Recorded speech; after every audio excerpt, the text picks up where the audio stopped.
Hello, everyone, and welcome back to yet another session on polity and constitution. I hope I am audible as well as visible.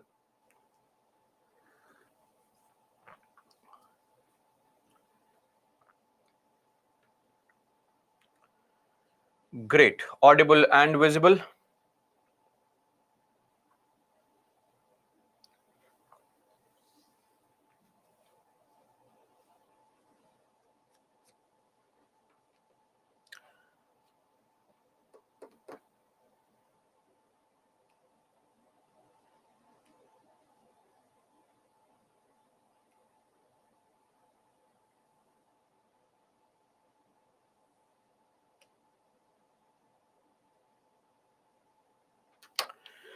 Let us wait for those to join. Then we'll begin our discussion for the day.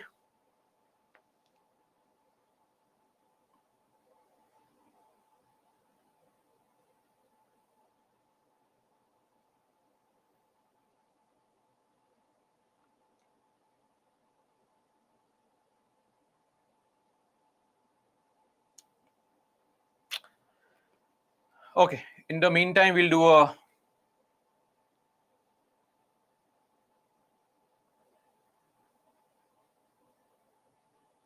quick recap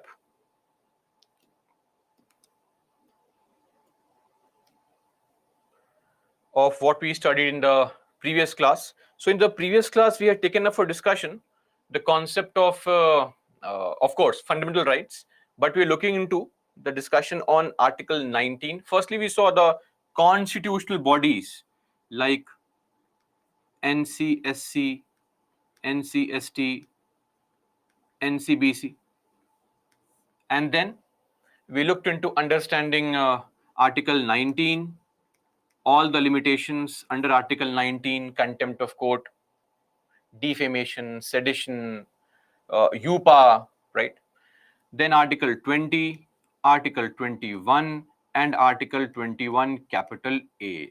That's what we had discussed in the previous class. Major articles are done now. Smaller articles remain. It will hardly take time. We'll just sift through the topics very quickly now. All easy, basic articles to understand.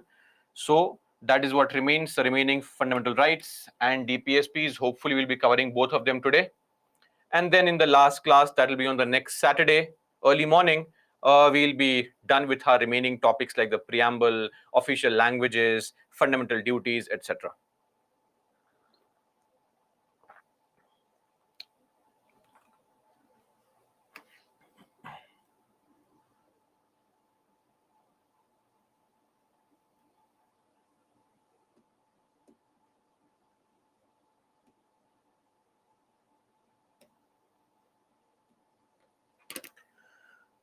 Okay.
Okay, are we all okay, guys? Any issue with the connectivity? Why do we see very less students suddenly? 404 error. Lag between audio and video, that you can simply refresh and get it resolved. But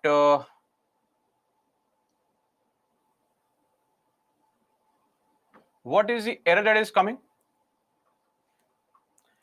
Just hold on, guys.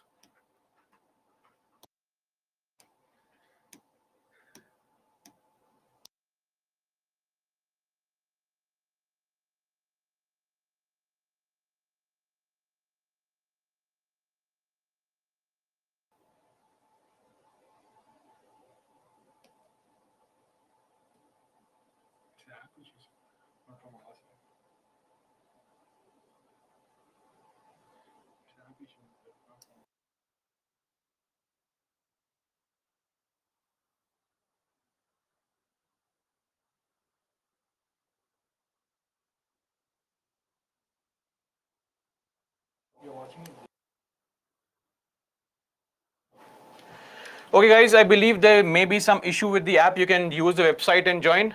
So hardly matters.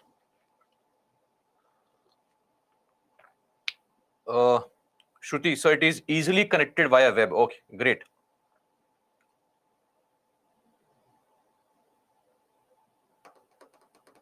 Should we begin now? Yashika, sir, is there a way to get connected to other students? Why?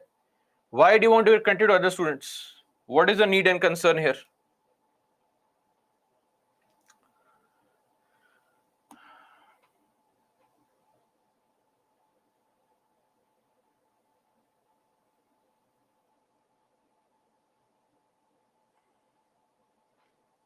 Piker, I think I have mentioned this very, very clearly, explained everything. Why this question I don't understand, this right to vote issue.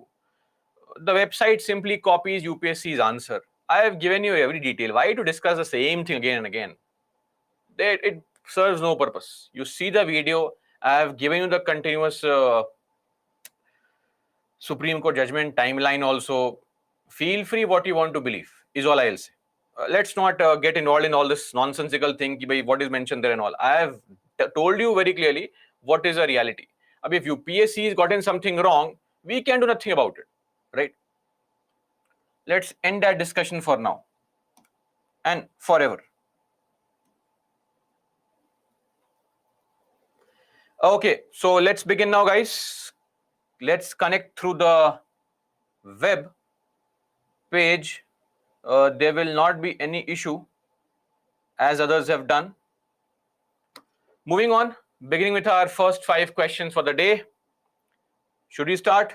5 questions. Okay. Starting with the very first question. That is question number 1 for the day. 1 minute.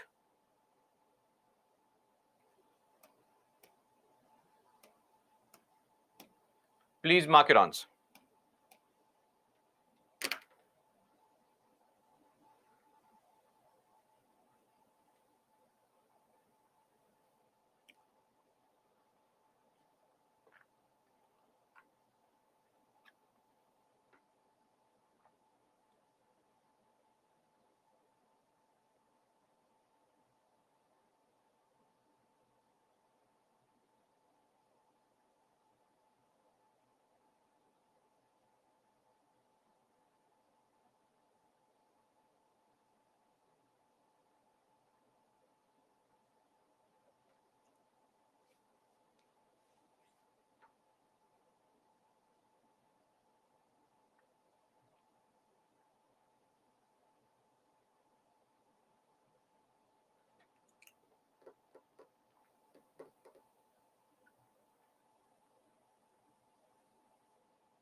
C. A lot of you have marked C. Very interesting.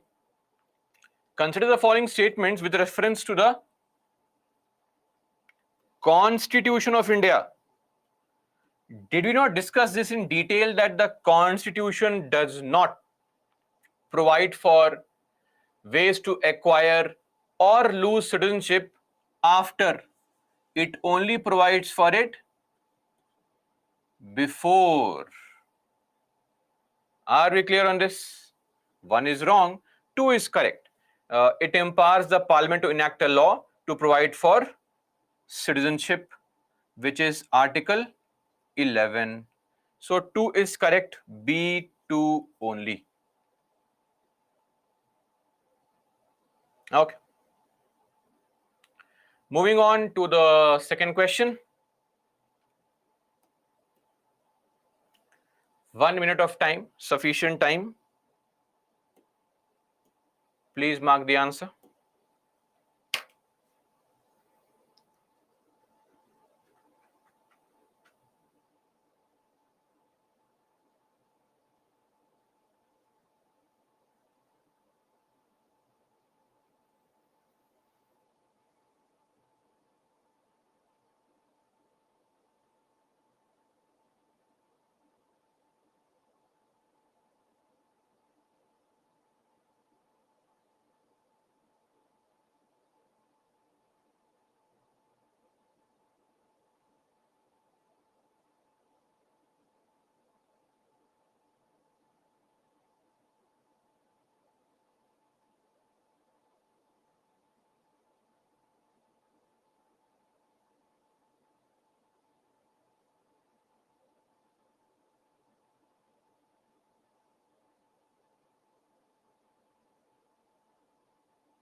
Uh, Incorrect statements, not the correct statements, firstly. So the whip is a constitutional office. We have seen this earlier also, the question. Whip is not mentioned anywhere in the constitution. So 2 is actually wrong.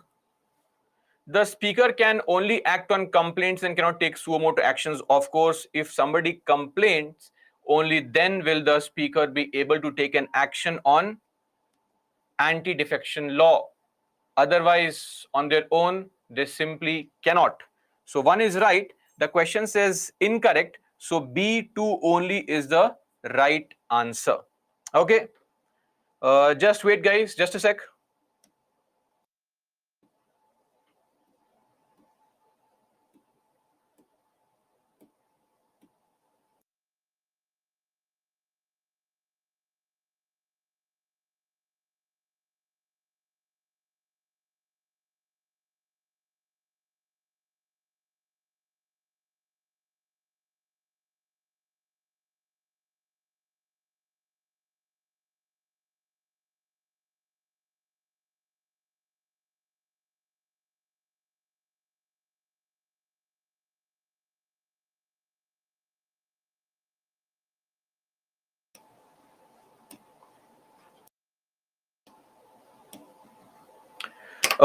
Guys, I have just been informed that there is some technical issue in the app. The technical team is trying to resolve it. I think batch 1 students are able to join through the web page, others cannot. So let's do one thing. Don't panic. Everything is under control.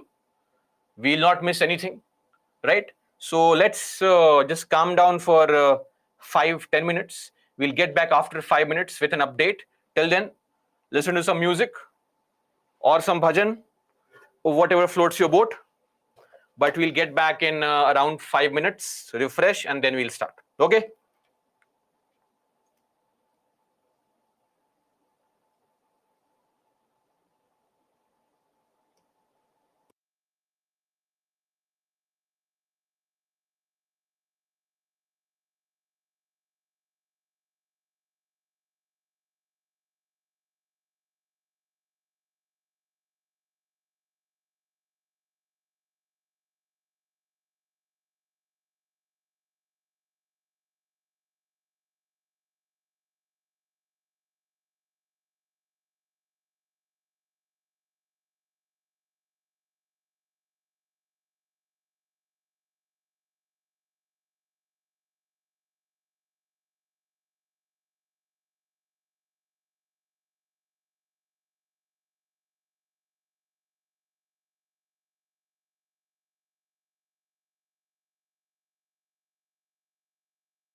Hello everyone, and welcome back once again.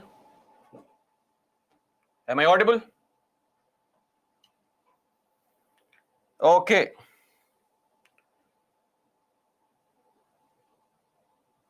Great. So, welcome back to others who could not, to an amazing polity and constitution session for the day. This was question number 1. For those who could not see the question, please look at the question.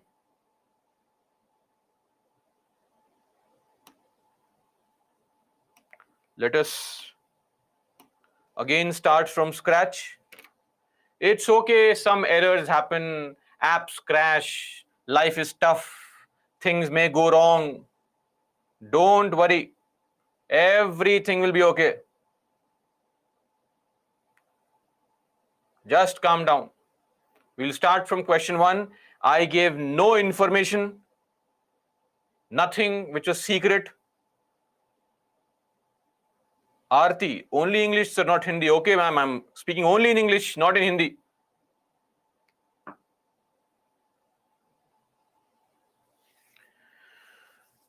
Oh, you want to say that you want me to speak in Hindi? Oh, this is an English batch. We have another Hindi batch. Yes, app resolved, issues resolved. It's all done. Please solve the question. I'm now giving you 1 minute of time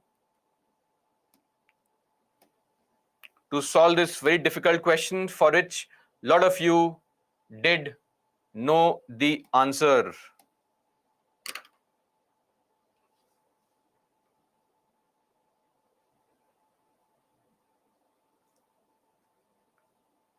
SMEs, kindly help Aarti. I think she has joined the wrong session of Hindi. She needs to join a different session.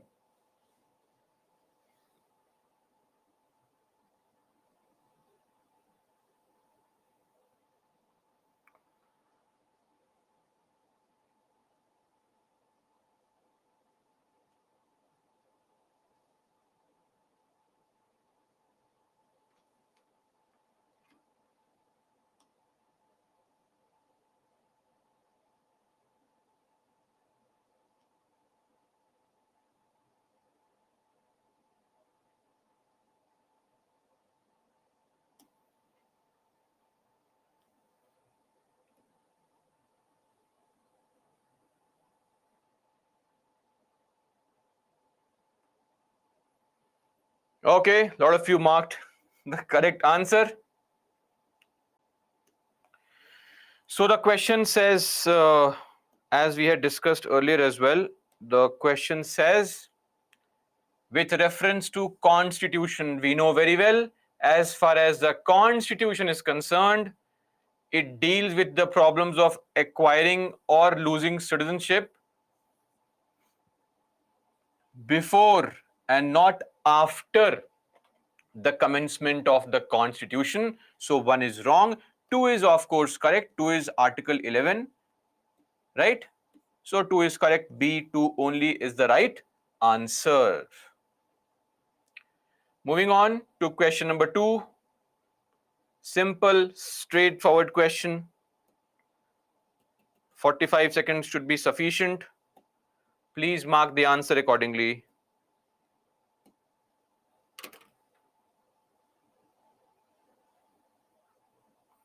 Anand Padmaban, sir, I was absent last Thursday and Friday. That my CBSE 20 board exam.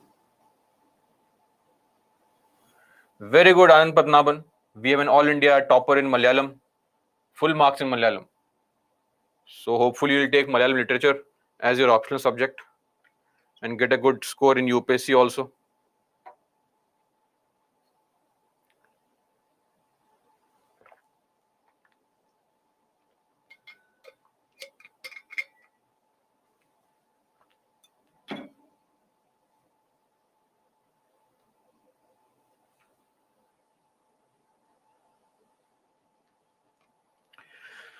Okay, this time all of you got this correct. Incorrect. So the speaker can only act on complaints and cannot take suo motu action is a correct statement. The whip is not mentioned anywhere in the constitution. So this is incorrect. The right answer for this question will be the incorrect statement, that is B. Okay. Now coming to question number 3.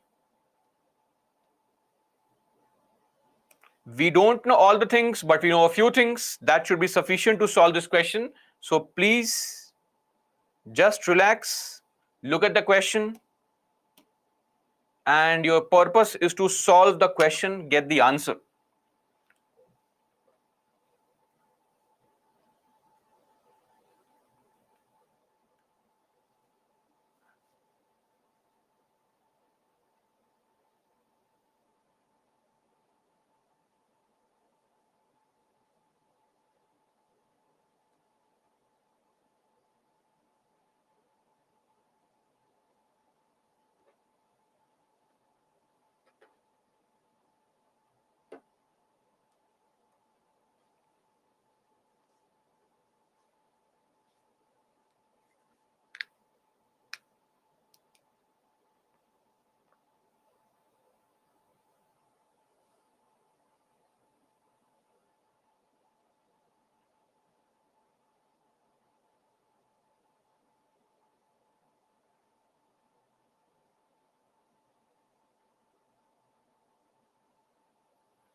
Okay, so let us try to solve this question.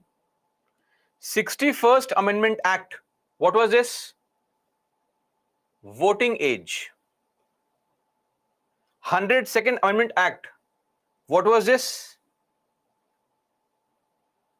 Constitutional status to the NCBC of 2018. So we know this B1D2, B1D2, and we have the answer A. Also, while discussing with respect to the Berubari Union case, I had mentioned about the 100th Amendment Act also. So this was also something that you should have remembered, but if not, does not really matter. We still got the answer. And with the 31st Amendment Act, the Lok Sabha seats were increased to 545. Okay. And fourth question for today.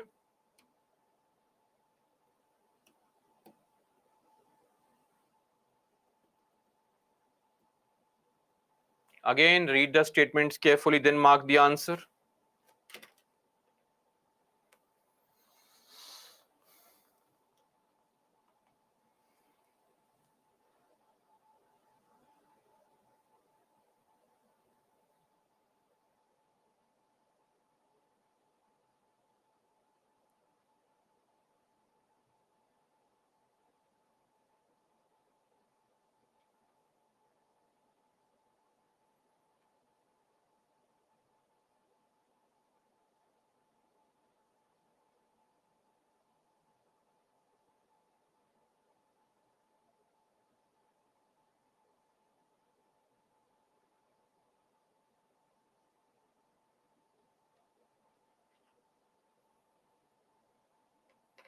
Interesting. Why did you guys choose fundamental rights? In 1978, did we not remove right to property as a fundamental right after Keshwan Bharti judgment? Fundamental rights are amendable, right? So if fundamental rights are amendable, how can they be a part of basic structure? They are not. This means you did not see the list properly. Fundamental rights are amendable. The essence underlying the rights, those things are a basic structure. So, of course, this will not be a part of the answer. Rule of law is there. So if 3 is not there and 4 is there, this is gone, this is gone, this is gone. D, 1, 2, 4 and 5 are the right answers. Okay. And the last question of the day.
Okay, so a lot of you got the answer correct. Of course, easy question.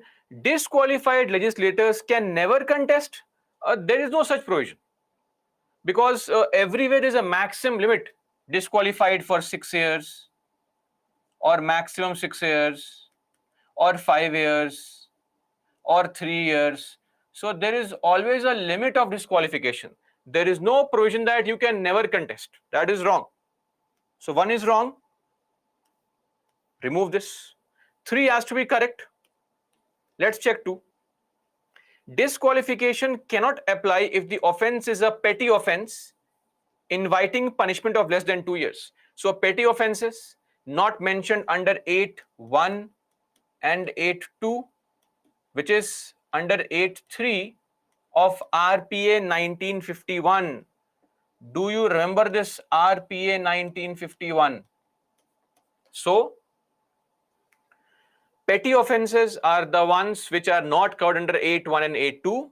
So there, in that case, the minimum punishment has to be 2 years, and only then the disqualification kicks in. So 2 is correct, right?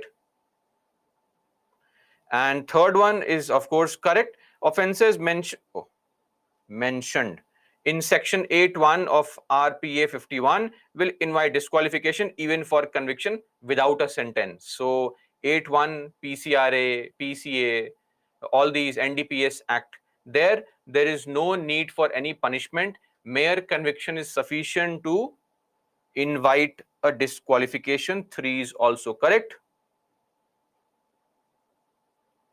B, 2 and 3 being the right answer.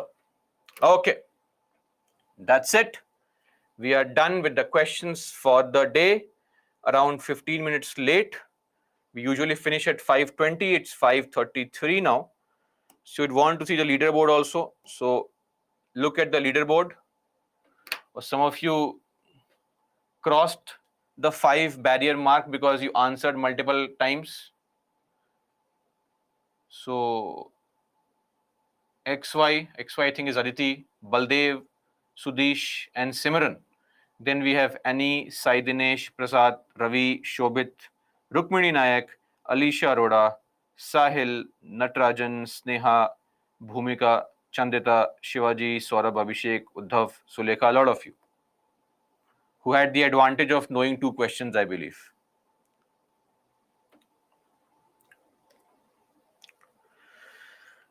Okay, any issues now with respect to video, audio, network, voice breaking, voice not sweet, voice not nice? Now, voice not sweet and nice, that's not in my control. If it's clear, that is in my control, right? Okay. Great.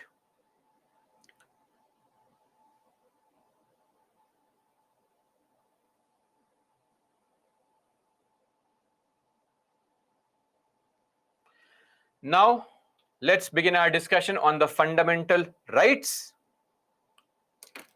protection against arrests and detention in certain cases. This is Article 22, part of right to freedom only. What is right to freedom? 19, 20, 21, 22. So this is Article 22, protection against arrest and detention in certain cases. So whenever you are arrested now, you can know very well, whenever you are arrested by the police in future, you have to ask the police, because it is your fundamental right to be informed of the ground, meaning the reason of arrest. Why is the policeman arresting you? You have to ask him. He may slap you, but you can tell him that I was told in polity class that I had to ask, so I'm asking you. But ask at your own risk, but it can be done, is the whole point. Are you clear? Then, right to consult a legal practitioner. Legal practitioner means some advocate. So whenever you are in trouble, you call your friends, but if the police catches you, Friends will not help, a lawyer will help. So it's better to call a lawyer. Don't call your friend. He may not be of any help actually. So advocate. And you have a right to consult. So in your Hollywood movies, they always show this: I'll talk only to my lawyer. You can do the same thing here. When the police asks you anything, you say, I'll talk only to my lawyer. Again, they may start slapping you, but stick to it. It is your fundamental right. Okay. And then when the police arrests you, you have a right to be presented before a judicial magistrate within 24 hours. So the police cannot keep you in the lockup for more than 24 hours. They have to take you to the judicial magistrate, and then the court decides whether you will be given further police custody or you will be given bail, etc.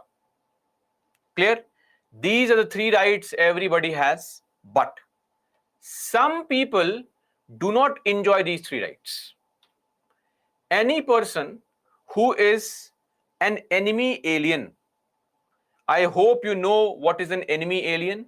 Enemy alien is a person who belongs to a country with which India is officially at war.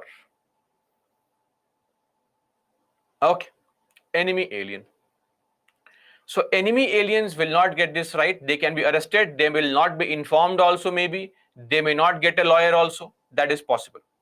Apart from it, some people in our country are also arrested under preventive detention laws. These people will not enjoy this kind of right. Preventive detention laws. So, what exactly is this? Guys, I believe when we were discussing the topic citizenship, we had covered enemy alien. Yes or no? So please don't disappoint me and say, sir, I don't know what is this. Great. Thank you so much. Now, what is preventive detention law? Normally, what happens is, whenever you commit a crime or any crime is committed, then the police comes and arrests you. Fair enough. But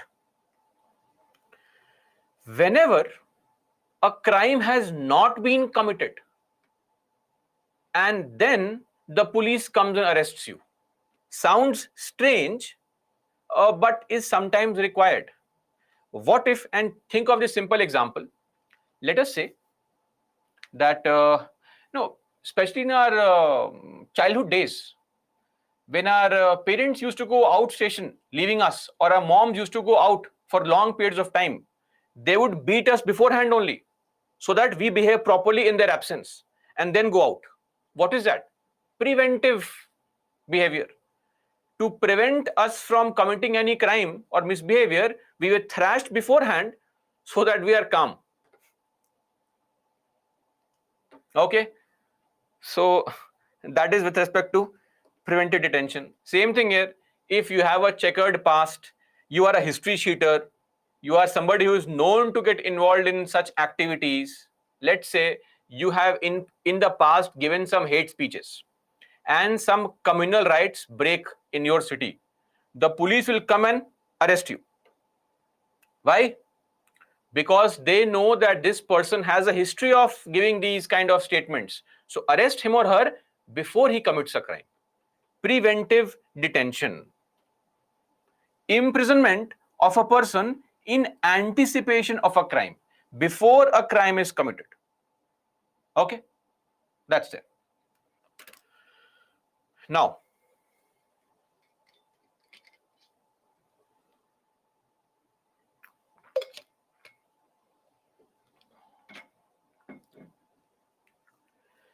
preventive detention and laws on that can be made on grounds of security of the state, maintaining public order, maintaining supply of essential services, or for foreign affairs or security of India. There are various such laws in the country. I'll give an example. List of laws in the country for preventive detention. So some laws are no longer there, like PDA, This law expired in 1969. Or MISA, Maintenance of Internal Security Act. This was also a preventive detention law, which was repealed in 1978. Some laws still exist, like NSA, National Security Act. This is a law wherein you can be jailed even without committing any crime. Then TADA. TADA was a dangerous law wherein the police could arrest you and keep you in jail for long periods of time. Sanju Baba, that actor Sanjay Dutt, was in jail under TADA only. Then we have the prevention of illicit traffic in narcotic drugs and psychotropic substances. Then POTA. Acha, anything special about POTA? Can you recollect anything special about POTA? Tell me. Okay. Couple of you have said this. What RPA?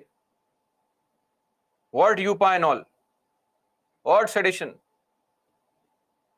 POTA was the last law to be passed in a joint sitting. That was POTA. Then COFEPOSA, Conservation of Foreign Exchange and Prevention of Smuggling. So if you smuggle some commodities, then COFEPOSA. Okay. So who can make laws on these preventive detention? It can be done both by the center as well as states. Why? Because preventive detention is mentioned under union list as well as state list. That is why both center and states can make laws. There is no need to remember the names of all these laws. Nobody has any interest in asking such a question. I just gave examples. So recently, one Amrit Pal, he was charged under NSA. Surprisingly, in Bihar, one journalist was also charged under NSA. So these are largely laws which are abused by the governments, arresting people, right, who just ask you questions. So that's also a sad story. Now, when the police arrests you randomly, saying that they believe you can commit a crime, and let me remind you, when the police arrests you, believing that you can commit a crime, that is called preventive detention. I gave the example of how your mothers would slap you and leave the house, and then you would be calm for 3-4 hours. Same thing. What happens is the police can arrest you and keep you there for 3 months, maximum 3 months. Okay. Now, one very important element here is whenever the police arrests you, they also have to, within those 3 months, take you or your matter in front of an advisory board.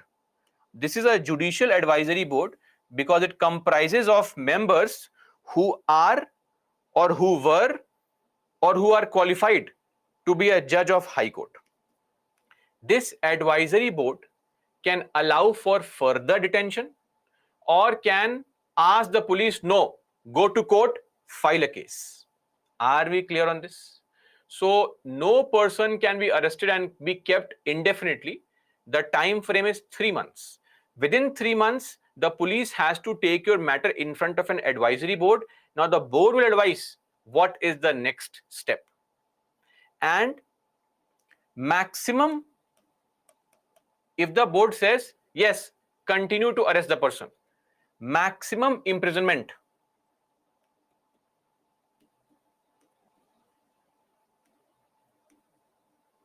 this is decided by Parliament by law.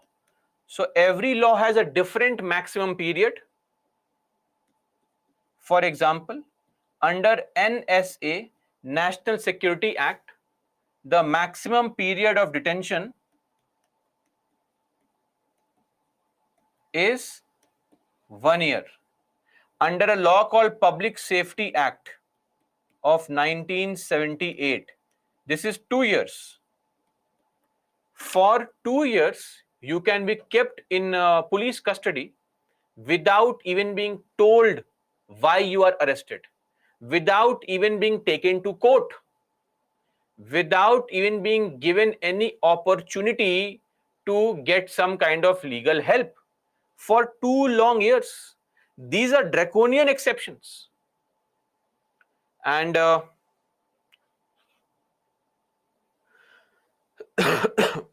the article also says that any person who is arrested under PDL, what is PDL? Preventive Detention Law, they will be told why they have been arrested, but as soon as possible. What is the meaning of as soon as possible? If I ask you, when will you write answers? You say, sir, as soon as possible. What is the meaning of that? Never. As soon as possible means never only. Earliest opportunity. You will also be given an opportunity as soon as possible of making a representation against the order. Same story. So these are not some rights, these are exceptions. Right is that you will be given reasons why you're arrested. Right is you will get legal help. Right is you will be taken to court. But if you're arrested under some preventive detention law, then these rights will not be given to you. That's it. This is a summary of Article 22. This is sufficient information. Okay. Now, moving on to a very simple concept here. So there is a very old case, Kamarunissa case of 1990, where Supreme Court has said that when you are arresting anybody under preventive detention, please apply some brains also. Number one, when you arrest somebody, you should have the reason to believe, based on reliable material, that if we arrest the person and take him to court, the court will give him bail and he will go out and might commit a crime. Number two, if he is not arrested and he is released, he may get involved in some kind of illegal activity. Number three, if you feel as a law enforcement officer that you have to arrest and detain the person in order to prevent him or her from committing a crime, there is no alternative. These are the three reasons why we should arrest somebody. Now, these are hardly followed. You will arrest and you will say, sir, I feel that this person will commit some crime. Okay? So, as simple as that. I'll repeat these three tests again. It's very simple. It's basically common sense. But you know, in our country, policemen have to be told all these things. Test one: if you normally arrest somebody, you have to take them to court. Court can give bail also because bail is a norm, right? Denying bail is exception. If the police has reasons to believe that if we arrest him and take him to court, he will get a bail, very for sure. He's a rich elite person, will hire some lawyer and get a bail. And once he's out on bail, he can commit some crime. Then you can arrest them under preventive detention. Number two, that on being so released, if you are not arrested, if you are given bail, then he would indulge in all probability, almost a guarantee, that if you are not arrested, you will commit some kind of illegal activity, prejudicial activity. It's a guarantee. Now, this is just a policeman's belief. So vague, right? And number three, it is very, very essential to detain the accused to prevent him or her from committing a crime. These are the three tests that the policeman should incorporate while arresting people randomly. Somebody says, sir, it is violating the fundamental rights. No, it is an exception to fundamental rights. And I understand your anger here. Lot of people do say, why is this preventive detention a part of constitution, and that too a part of fundamental rights? This is not just mere exception, this is harassment. Today, any random policeman can come and arrest you on the grounds of NSA, that you are damaging the security of the country. At least for 3 months you can be arrested. Imagine you are arrested now. UPSC exam in a month. Exam is gone. So that is there. Nitesh, I think hardly police apply triple test. Police does not even know the triple test. It is only meant for the Supreme Court and for UPSC aspirants to know all this. Police have no idea on this triple test. I guarantee 100% most policemen have no idea. Anyway, this was Article 22. We are done with the freedom. Now coming to two very simple rights. Right against exploitation. So right to freedom, right? Right to equality. It is not right to exploitation, right against exploitation. So please don't exploit people. First is Article 23. Traffic in human beings and begar and other similar forms of forced labor are prohibited. Are prohibited. Sir, what is traffic? Traffic in human beings means buying and selling of men, women, children like commodities. That's called traffic in human beings. Immoral traffic in women and children. Prostitution is also called traffic. Slavery, traffic. Devdasi, traffic. So what is Devdasi? So Devdasi was a concept used or there which existed wherein, so in the original times, what used to happen was all these girls, some of the girls from a society, they used to get married to God in the sense that their life was now devoted to the service of a temple, and they would work in the temple and be there only for life. That was called Dev Dasi. Dev is Lord and Dasi is the slave. Slave to the Lord. Lord is my master. Now, slowly and steadily what happened that the priests started misusing this because the priests controlled the temples and they started exploiting these women for largely sexual purposes. So a concept which initially started or began on a very positive note, a very religious and moral note of somebody wanting to serve God for the rest of their lives, it became very sexualized by the upkeepers of religion. And that is why this concept had to be abolished. So now all these things are not allowed in the country. Okay. Pranay, in recent movie Nani hero, Devdasi system? Which movie is this of Nani? Anyway, so traffic in human beings and begar. Dasara did not have Devdasi system. Acha, Shyam Singh Roy, okay, yeah. Old movie of Nani. Traffic in human beings and begar and other similar forms of forced labor are prohibited, not allowed. And any contravention, if you try to do all this drama, forced labor, begar, then you will be punished in accordance with law. A law will be made and you will be punished. Where is the law? This is a law. If you are involved in immoral traffic of women, children, there is a law called ITPA, Immoral Traffic Prevention Act 1956. You can be punished under this law. Or if you are involved in bonded labor, you can be punished under BLA, Bonded Labor System Abolition Act. Are we clear? Now, what is bonded labor? What is forced labor? What's the difference? See, bonded labor, begar.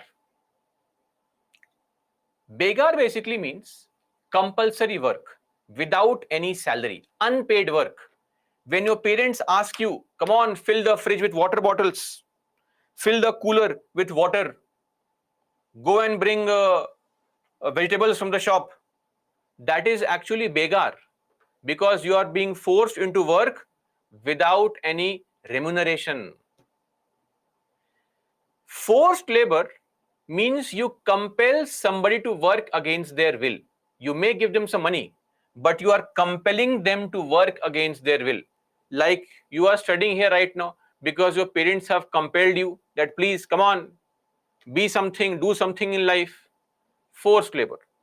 In case of forced labor, what is going to happen is that you may get some money, but begar means no money. Okay, so this is begar, this is forced labor. This is not allowed now. Now you know very well.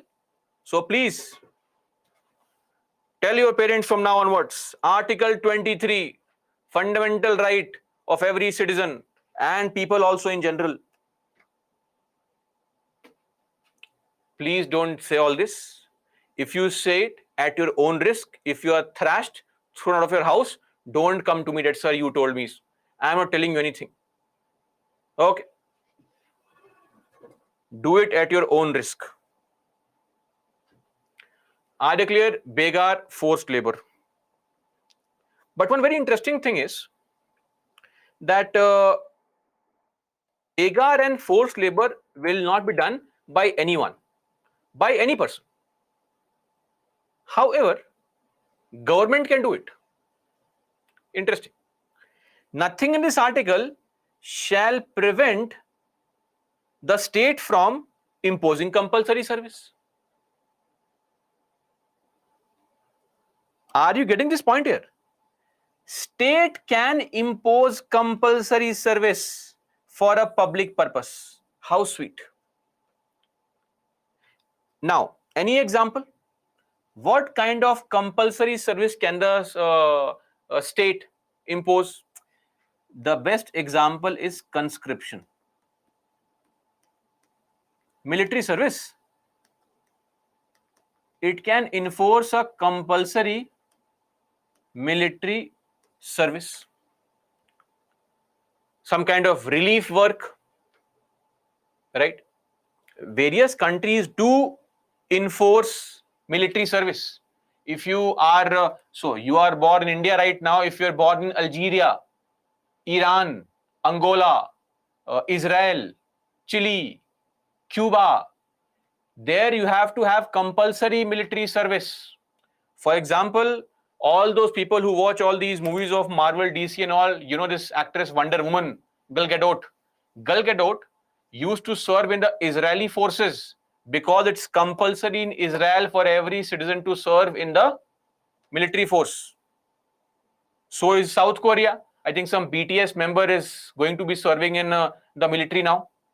So all these things are there. India, it's not compulsory right now. It can be done. And you cannot cry, sorry, sorry, sorry. So, but while the state imposes any compulsory service, it will not discriminate on grounds of religion, race, caste, or class. Meaning what? Only Hindus will go and fight, only Christians will go and fight, only Muslims. No, no, no, sorry. Or only poor will fight, only rich will fight. No. But can the state say only men will fight? Tell me, yes or no? Can the state make a regulation like this that only men will fight? Yes, it can, because gender is not mentioned here. So on the grounds of gender, discrimination can be done. Okay. And one more thing, just to add a simple question here for all of you. Let us, so it is compulsory service for a public purpose. Let us say you clear the examination, clear the main or prelims examination, and now you have to sit for the main examination. You clear the main examination also. And class here refers to economic class. The economic status. Don't say, sir, class 1, 2, 3, 4, 5, or what class? Economic status.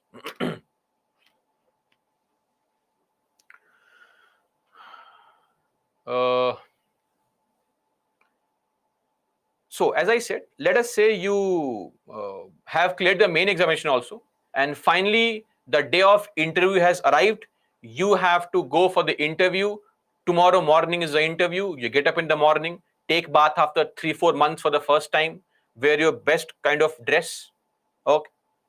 And then are walking towards the UPSC Dholpur house for the interview. On the road, a police constable stops you. Says, where are you going? You say, policeman, don't dare to stop me and all. I'll be an IPS officer. I'll transfer you. Get lost. I'm going for UPSC interview. The policeman gets very angry. He says, wait.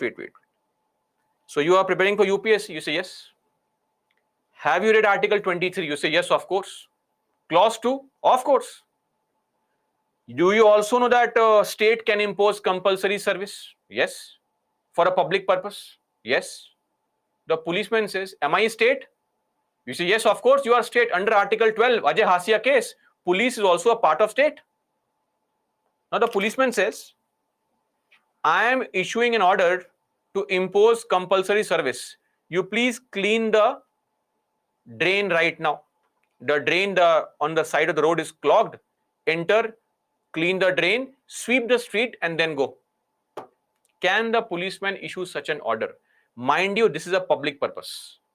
Cleaning the streets, because a road is meant for public purpose only. No or yes. Give reasons why not.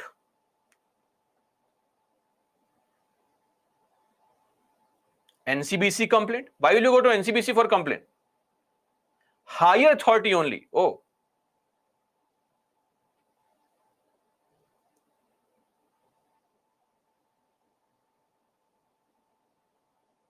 Okay. Before you give unique answers, the policeman cannot issue such an order because such compulsory service can be done by law. Simple. That's the answer. Okay? By law only, not by an executive order. A police official in his capacity can only issue you an order which is called an executive order. But a law has to be made to impose such compulsory service. That's it. Are we clear? This is what is required. No other answer is perfect. This is the appropriate answer. And for others, state can impose, state can force individuals, it can do everything, right? This is Article 23, Clause 1, Clause 2. Clear, everyone? Now moving to Article 24. Article 24 is what prevents child labor. So, no child below the age of 14 years shall be employed to work in any factory or mine or engaged in any other hazardous employment. So kids will not be working in any place which is a factory, mine, or any hazardous kind of employment. My simple question to everybody again, please tell me, can you employ a kid? When I say kid, I mean under 14. Can you employ a kid as a domestic servant? Yes or no?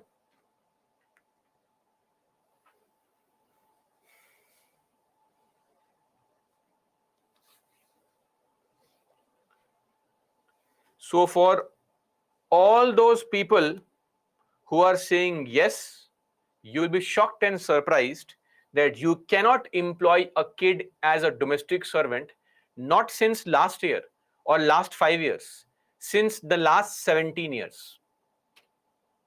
Hear me out now. No child below the age of 14 will be employed in such places. A law was passed called Child Labor Regulation and Prohibition Act to provide for punishment if you employ kids.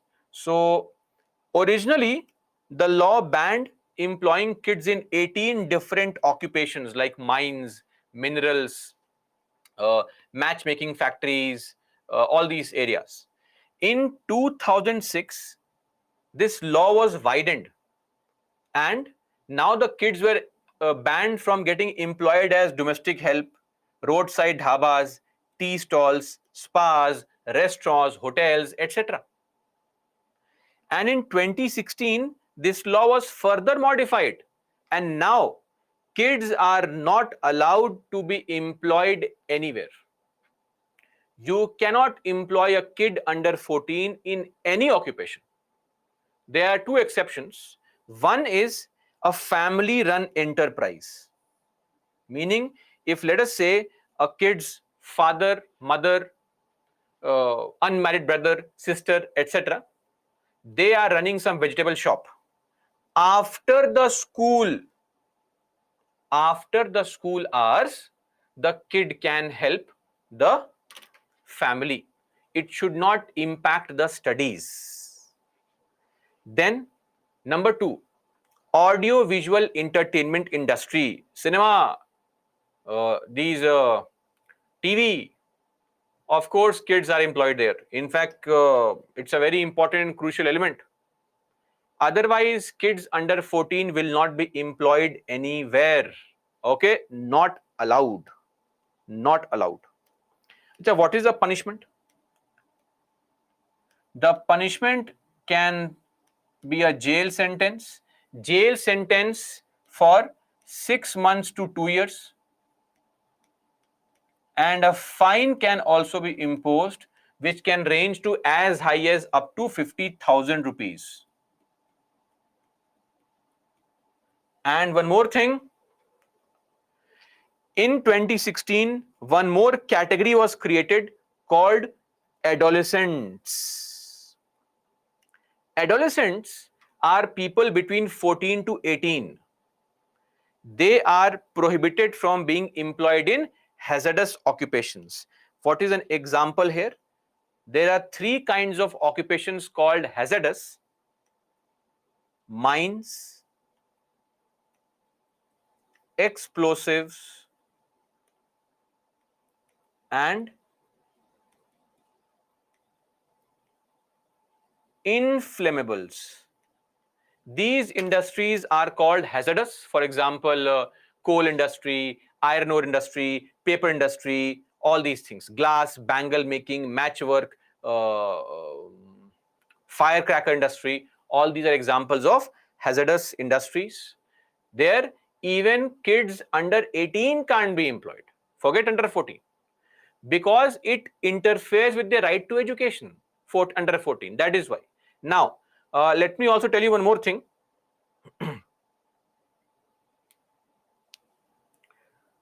See, when it comes to, you may say, sir, but we see them working in roadside dhabas, tea stalls, etc. Of course. Or they are being forced into begging and all. Of course, it is happening. If you see such things, don't take the law in your own hand. Report to the police, or go to the Women and Child Development Ministry website or pencil and report there. Don't take the kid with you. Come on, I'll take you to school.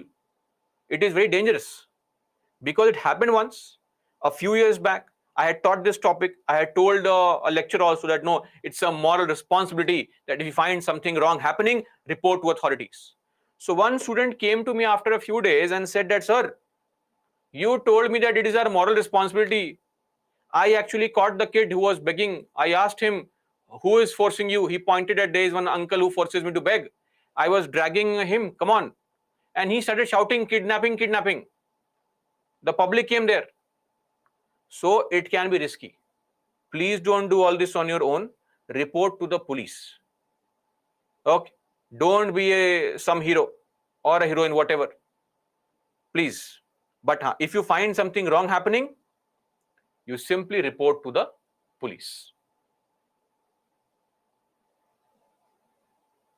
When asked, they say they are not interested. It's a under 14-year-old kid. If you ask a kid, do you want to study or roam around here and there? Of course, they'll choose roam around here and there. So their consent is of no value. We have to complain.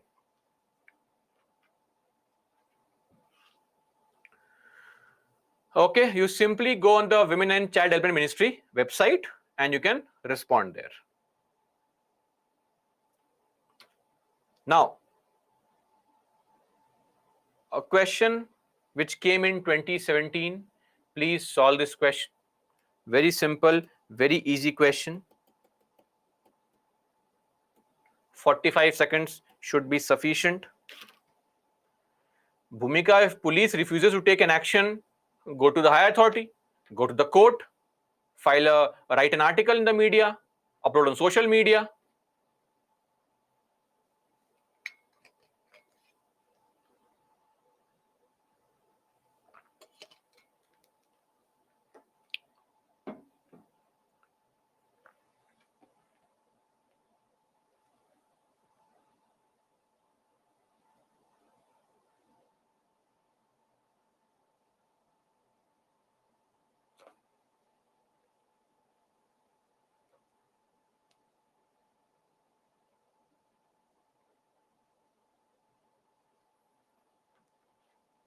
What is this nonsense of 1, 2, 3, 4? Who is this marking 1, 2, 3, 4?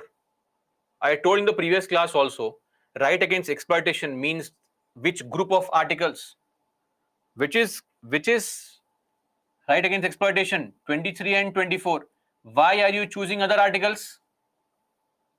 Untouchability is article 17. It is in the right to equality. Can't be the answer. How can this be an answer? Remove this. You have the answer. So this is 23 and this is 24. These two are correct. Interest of minorities is 29, which we have not seen so far. So that's the answer. Guys, I'm telling you once again, if such a statement is asked, please understand, you don't have to go by the meaning of it. Right against exploitation in the Constitution refers to only two articles, 23 and 24. Untouchability can be seen as exploitation in general, but in the Constitution, it is not put under articles 23 and 24. It is put under right to equality. So we'll treat it like that only. Are we clear? And guys, timing for extra class, we'll have, this is not the last class of polity, so let us put that aside. It is just distracting me. I see all these extra class time and all. This is the second last class of polity. Last class this Saturday. Timing will be 7 to 11.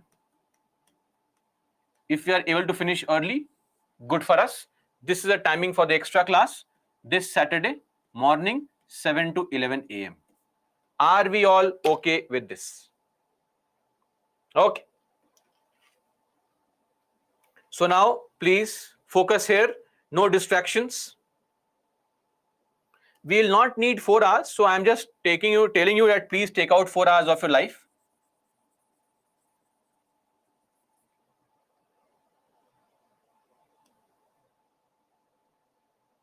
Okay.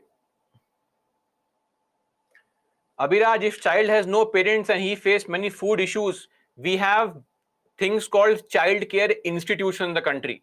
Okay. So if orphan is facing a situation, there are government built orphanages, CCIs, where such kids will be taken care of. It does not mean they should start working.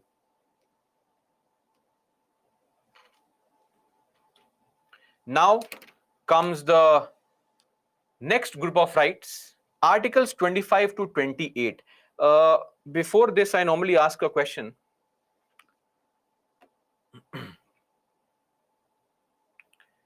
And let's take a poll. Now today's poll is completely spoiled anyway because we had multiple questions and all. Just 10 seconds. A or B? A for yes, B for no. How many of you believe in God? Type A, do not believe in God of any kind, no spirituality, nothing. All the people who are spiritual, believe in God, magical power, energy force. Type A, those who have no belief in God, they simply said there is nothing like this.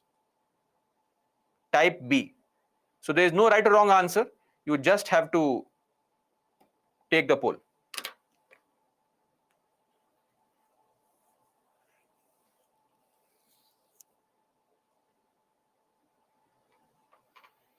Okay, overwhelming majority believes in God. So let me tell you something. If by chance I make a statement which you do not like, it's okay. Ignore it. Don't get offended. Don't come after me chasing me, and don't kill me. Okay? Now, this group of articles is the freedom of religion.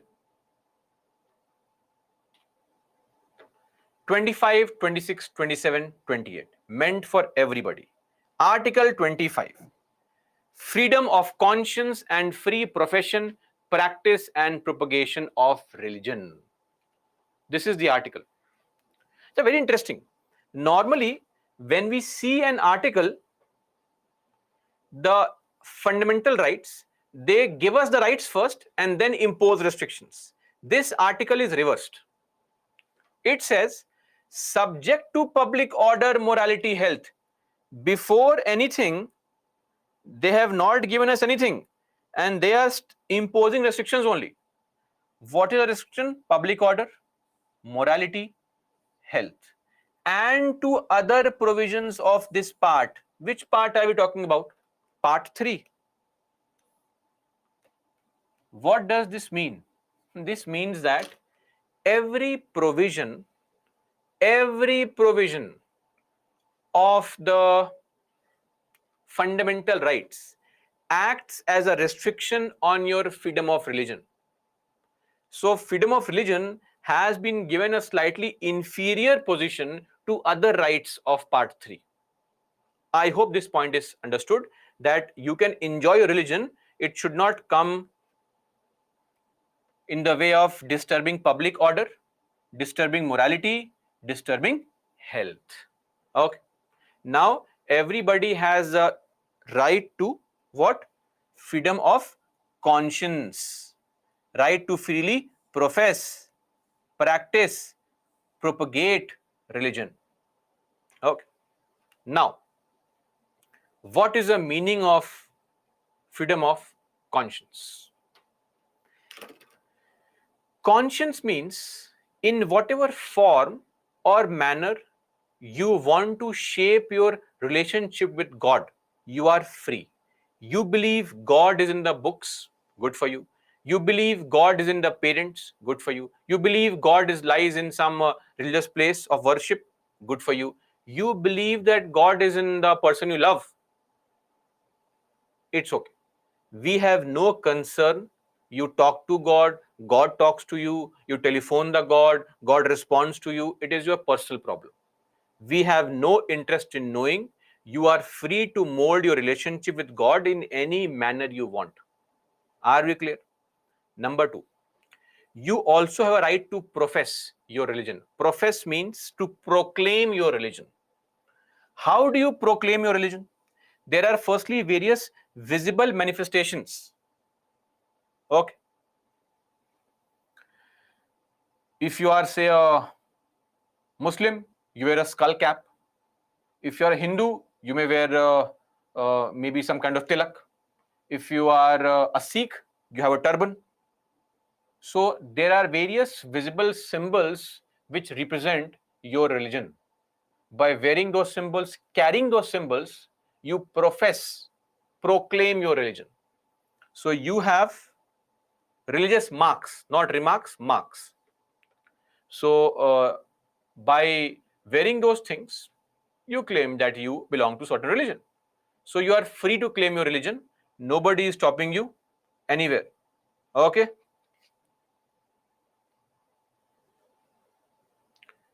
Now, in the same article 25, an explanation has been mentioned that wearing and carrying of kirpans by Sikh. What is kirpan? This is kirpan. Not the hand. The hand is kirpan or what? No, this is kirpan. Okay. Kirpan is basically a form of a knife. So Sikh communities, they are allowed to carry a kirpan, a knife of sorts. Now, they don't carry a proper big machete to kill everyone. A symbolic knife will be allowed even in places where other things are not allowed.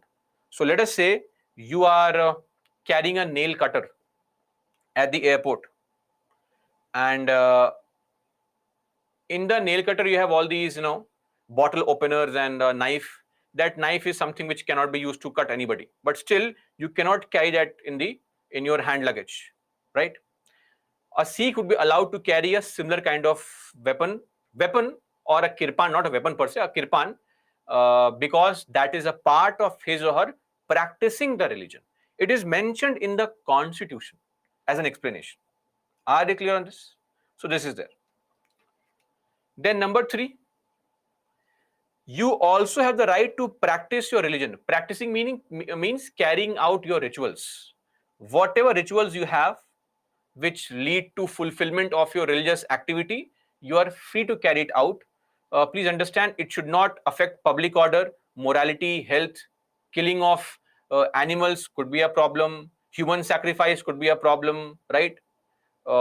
If there is some kind of military concept involved, some kind of sexual issue involved, morality, if it disrupts public order, then that practice may not be allowed.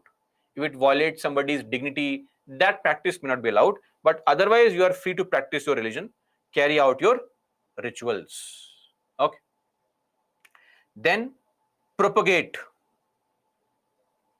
You can also propagate your religion, meaning spread your religion, transmit by telling people about the amazing religion that you belong to, by telling people of how great your religion is. So propagating the religion is also allowed. This is Article 25. I hope this point is clear. This is the first part of Article 25. But that's not it. Article 25 has one more clause, clause 2. What is this clause 2? It says, nothing in this article shall affect the operation of any law or will prevent the state from making a law. So state can make a law to do what? Regulating or restricting any economic, any financial, any political or other secular activities. If you are a religious group and let us say you are running a school, a hospital. Now, running a school, running a hospital, is that a religious activity? That is not a religious activity.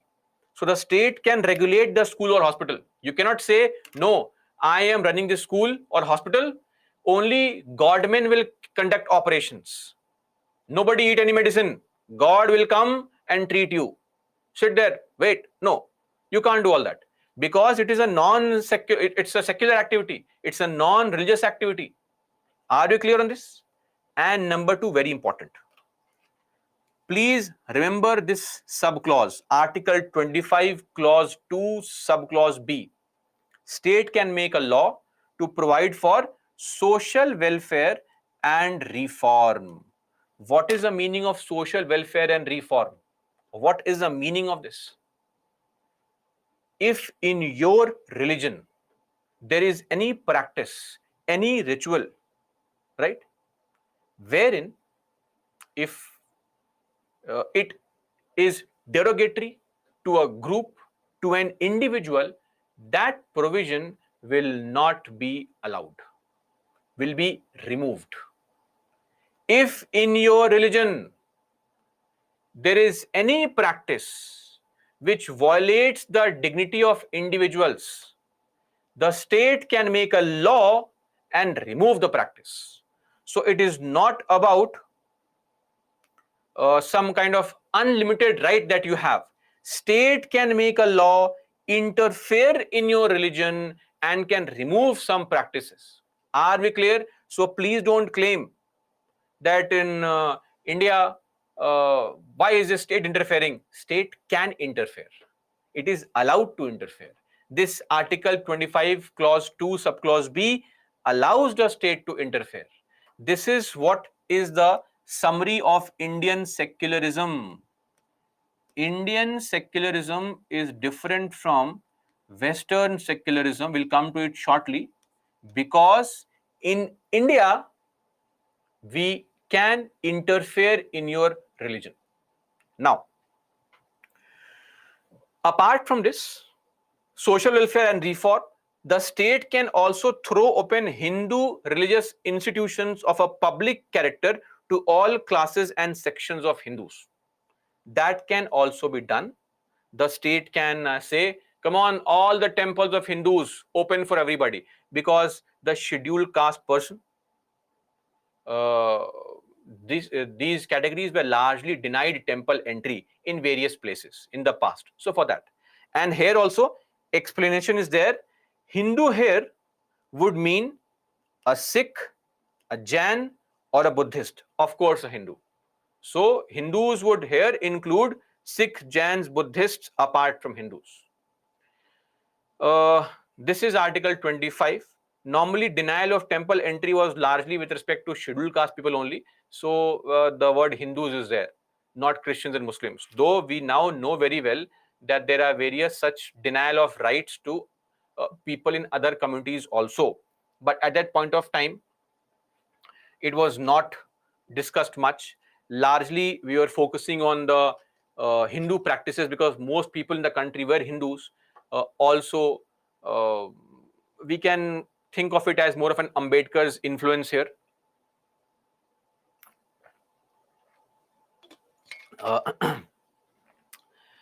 See, Ambedkar did not have nice words to say about any religion. I mean, a lot of people who here are Hindus. Of course, India is a land full of Hindus only. So if you pick up random 100 people, 75 will be Hindus only. You will be shocked to hear Ambedkar's views on Islam in a book called Pakistan or Partition of India. So he had scathing remarks to say on every religion. But of course, since he had been a part of the Hindu fold, his anger towards Hindus was slightly on the higher level, though misplaced also, right? But what can be said? So there is no point in now going back to his views and telling him because he made his opinion based on the knowledge that people had at that point of time. Even now, while looking at the statements, I saw somebody mentioning Sati Pratha, Sati is banned. Why this obsession with Sati? Who has told us that Hinduism is all about Sati? You believe in religion. You should know better. The problem is, it was enforced upon us by the Britishers that is what you do. How many registered cases of Sati have we seen in the country in the period of 1300 to 1800? Less than 100 cases. Across 400-500 years. So you have been constantly fed in your mind about all these things which were at a very smaller level happening, at a very microscopic level, and they have been exaggerated. So we also need to understand that lot of things need to be corrected. Narratives have to be modified. And now you see a lot of these so-called earlier left-wingers are turning into appreciating the culture and the custom. Just recently, there was this very famous theater actor now, a movie actor, Piyush Mishra. He had amazing things to say about the communists. So that's there. Anyway, so this is Article 25. I believe you understand the concept now. This is what gives you the right, and this is also what restricts the people's rights by allowing government to interfere. So when the government says that this practice is wrong, triple talaq is wrong, don't say it cannot. It can. Article 25 allows for it. Okay. Now, one small point that we have to also understand, especially now becomes very interesting because of the current situation. A very popular movie, after quoted by the PM also. What is that movie? Kerala Story, I believe. So,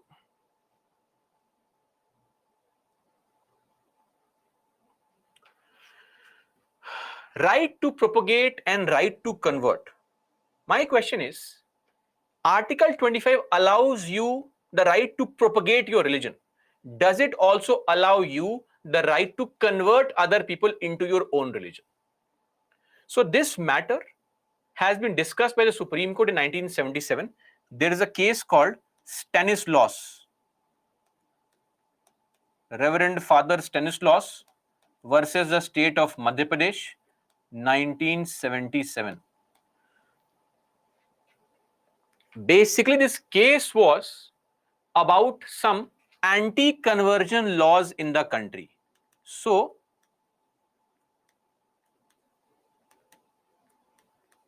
in states like MP and Odisha, see, anti-conversion laws. Why in MP Odisha? So in Odisha in 1967, MP 1968. In these states, anti-conversion laws were made where you would not be allowed to convert people into your own religion. It was made because conversions have largely happened because of, in our country especially, after the medieval period, in the modern times, due to Christian missionaries.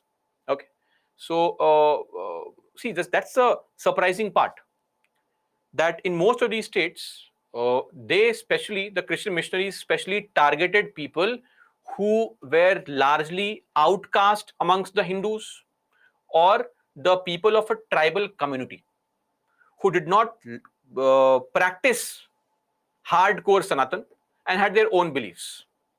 That is, I'll see a lot of these tribals are Christians.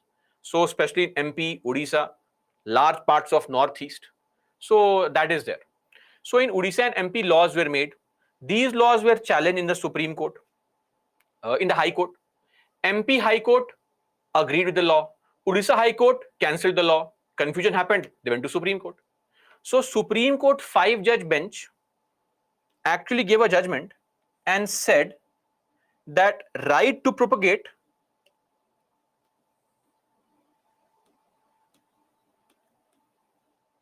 will not include right to convert if conversion is obtained via force, fraud,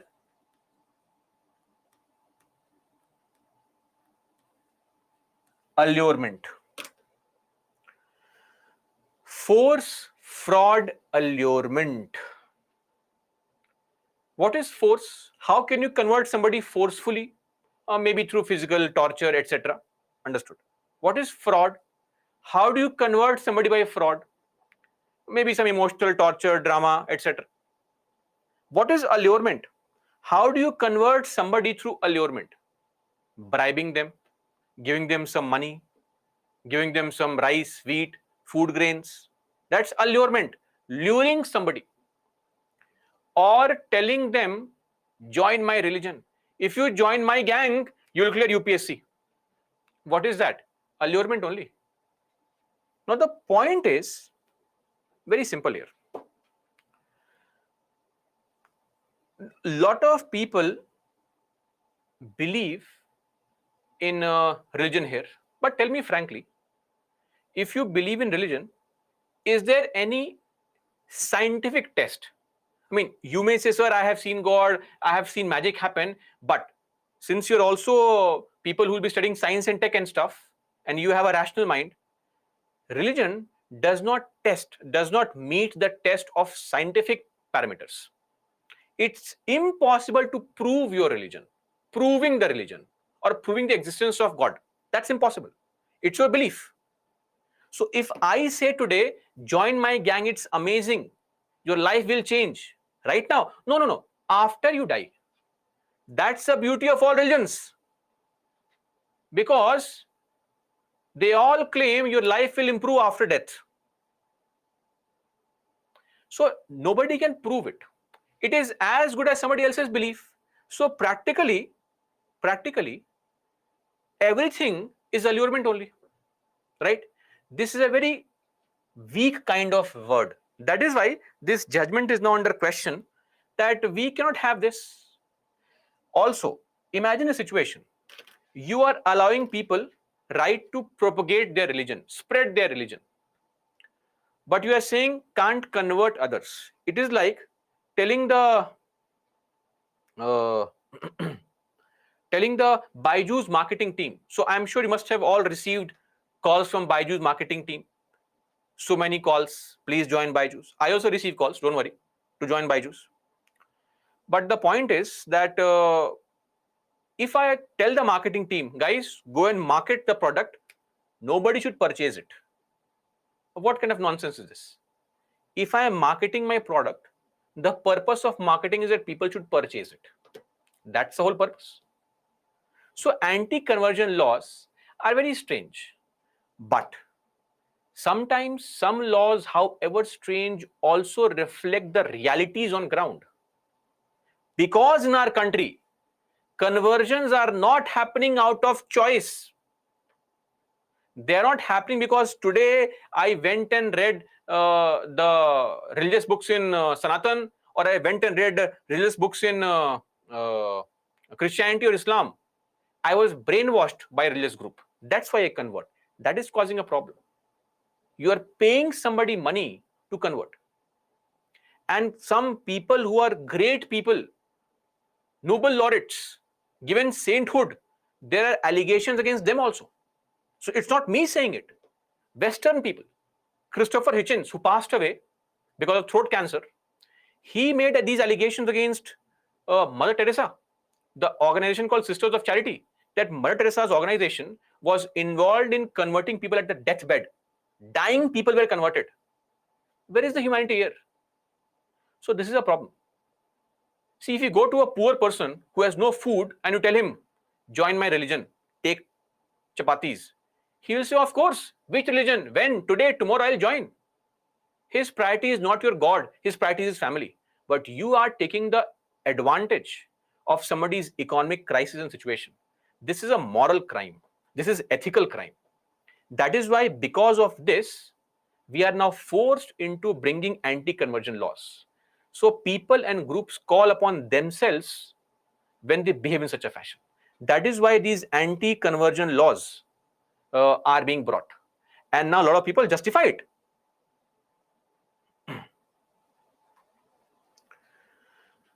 Okay, so there are various states like Odisha, like MP, like Arunachal, states like Gujarat, states like Chhattisgarh.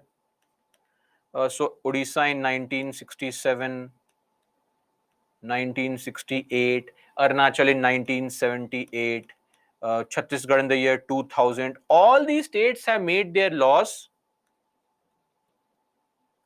UP, again MP, all these states have made anti-conversion laws, etc. In fact, now there are punishments.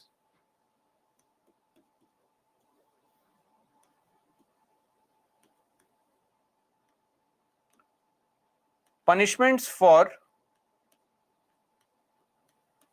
forceful conversions. Punishments. Punishment for abetting conversions. Jail sentence is there up to 5 years. Fine is there up to 50,000. This is now you may say, sir, what if conversion is obtained through free will? Even then, even if you are getting your conversion through free will, please understand that you have to inform the local district magistrate 15 days before, in some states 30 days before, in some states 60 days before to convert. But sadly, it has been brought upon by people only.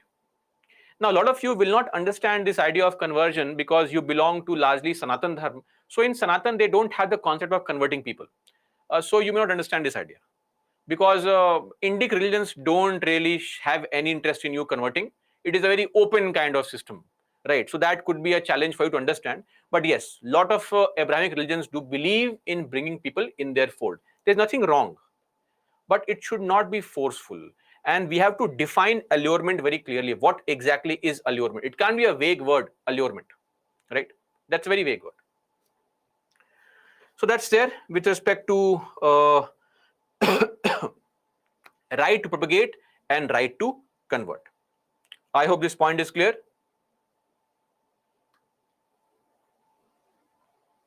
Moving on now to a very important element. Before we discuss Article 26, I would also like to explain very quickly on this topic called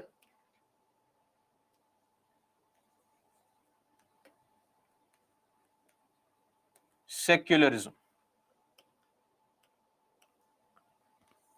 We'll finish this topic and then take a break because we started a bit late. So I hope no issues there with anyone. Secularism.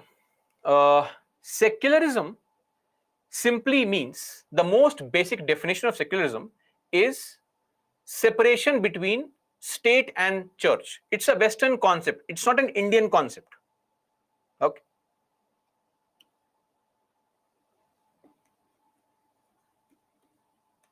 Strict separation between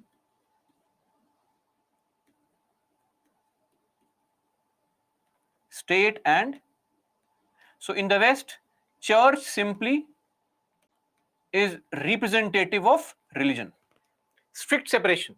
State will not interfere in affairs of religion. This is what is known as the Western model of secularism. Western model. Which means what? State will not interfere in matters of religion. Number two, state will not support any religion.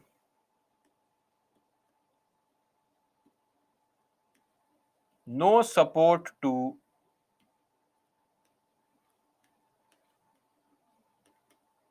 any religion.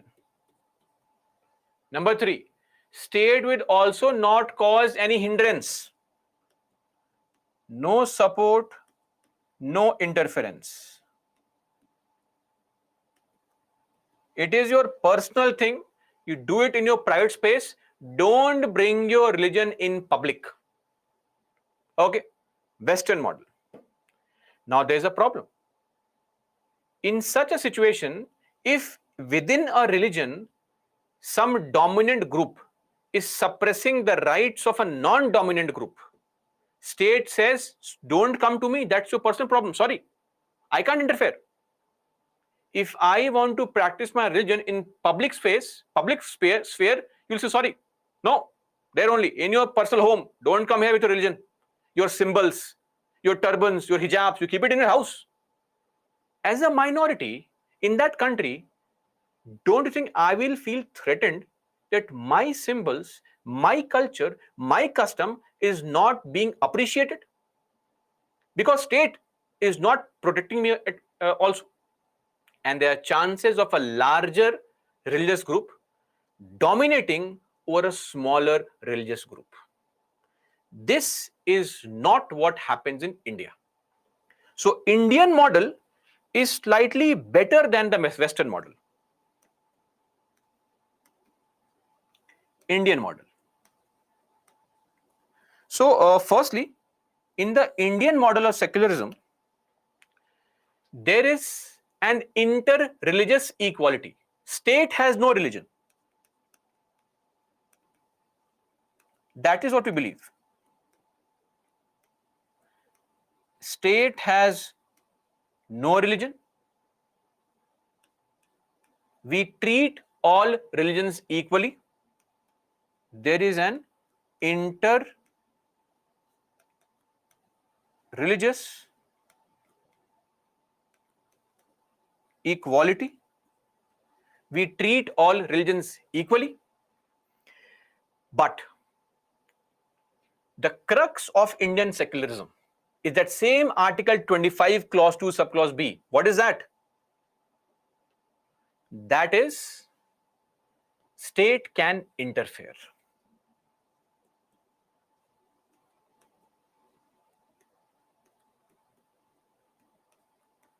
which is what we call as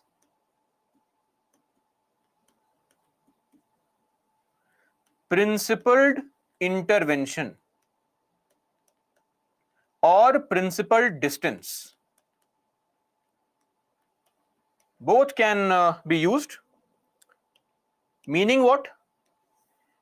State will not interfere in your religion normally, usually, but it may interfere, it may interfere if there is any derogatory practice, dehumanizing practice, a practice which violates dignity of individuals is happening. So we do interfere, but based on certain principles, certain logic, certain standards. It is not that there is strict separation, state will not interfere. Sorry. We will interfere. Let's be very clear on this. We will interfere in your religion if there's something wrong happening. So unlike in the Western model, India does interfere. So in our country, that is why every group feels protected. Why? Because all religions are equal, state is neutral, and if something wrong is happening, the state is always there to protect. The state deals with the religious freedom of majority and minority. The state can interfere to prevent discrimination. The state can engage with religion negatively to oppose tyranny. That is why Indian secularism allows for principled intervention. I hope this point is clear. This is how we define Indian secularism, wherein state has no religion, there is inter-religious equality and principled distance or principled intervention. Clear on this? This is Indian secularism. Now, I'd also request you that there's a book called Political Theory. I hope you remember this. In the very first class, I had mentioned this.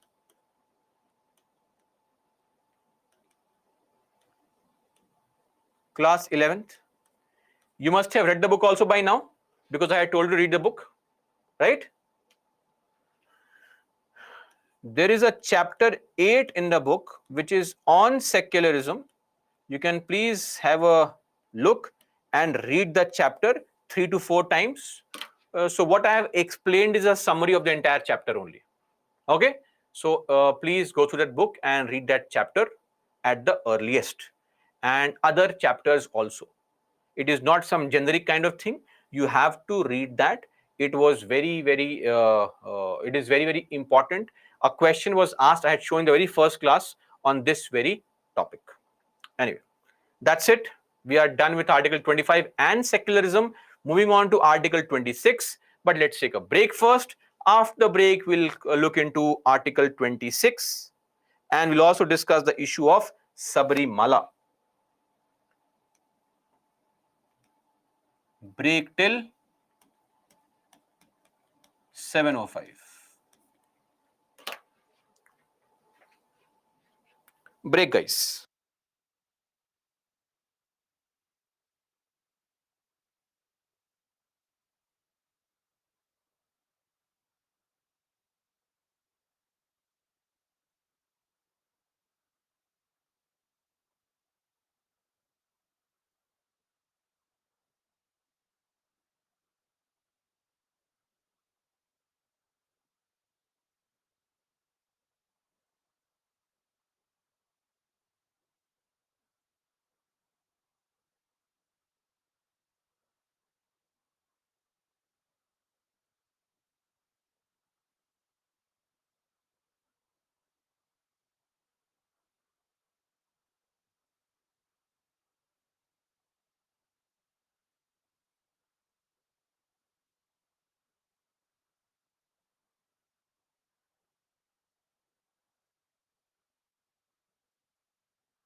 Okay, let's continue, guys.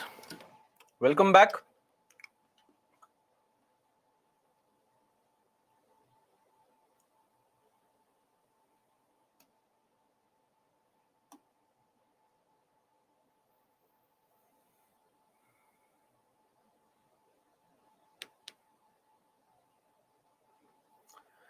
So,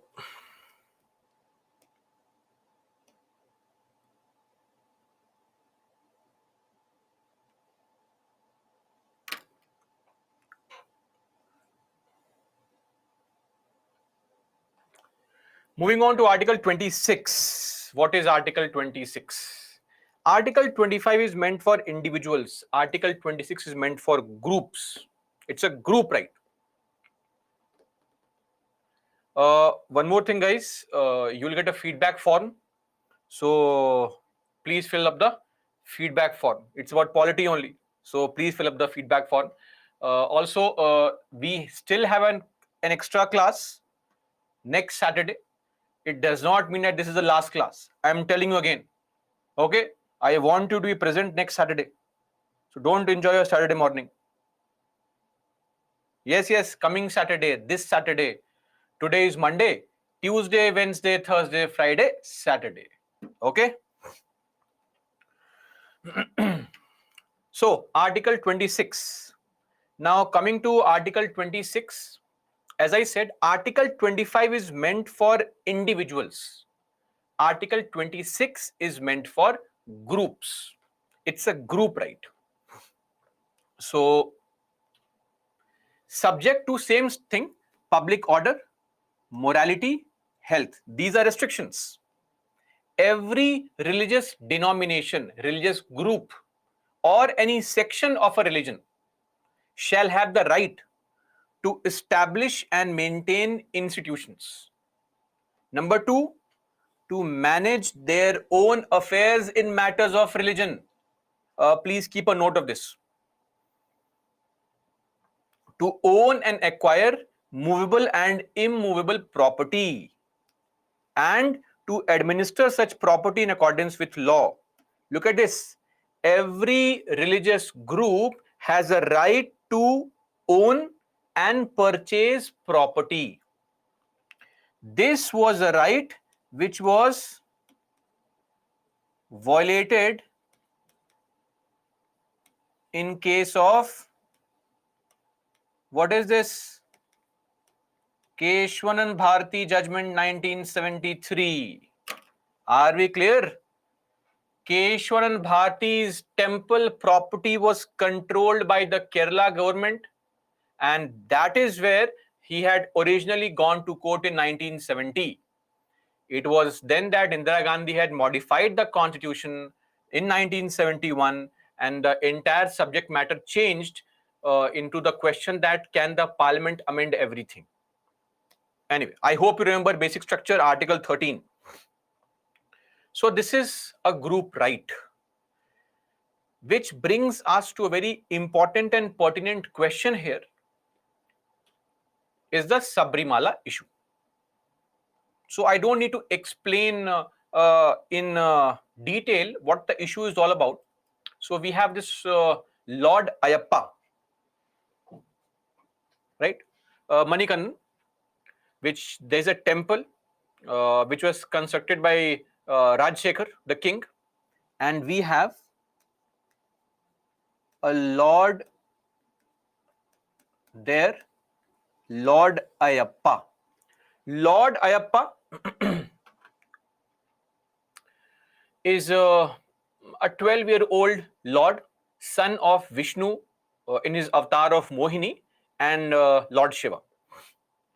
Now, this particular temple, the Sabrimala temple, is considered the abode of Lord Ayappa. It is also located in the Periyar Tiger Reserve, which is in the Western Ghat, right, and in Kerala. Now, in this temple, there is this Lord has taken a vow of celibacy,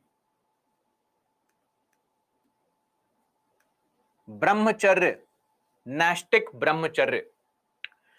So women are not allowed to enter the temple. That is a general rule that women are not allowed to enter temple. In 1965,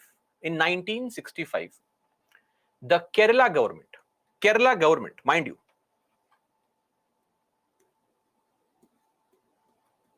made some rules. The rules were called the Kerala Hindu Places of Public Worship Authorization of Entry Rules. These rules are normally called as public worship rules. Short name, which is largely used, is called public worship rules of 1965.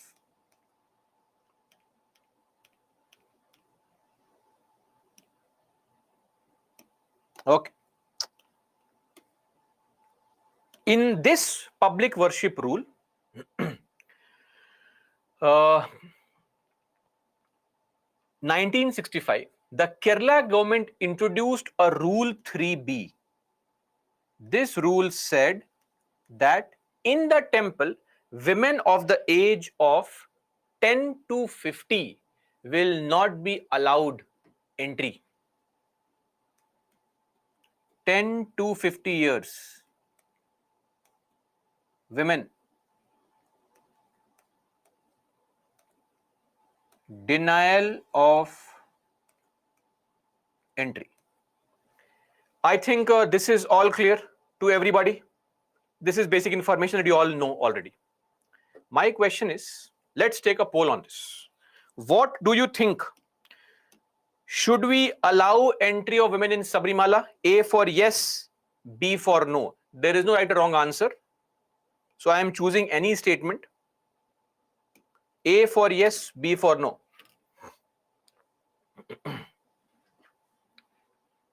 No right, no wrong.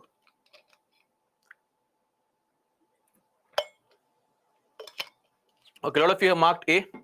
So I had to choose A or B because without that poll would not launch.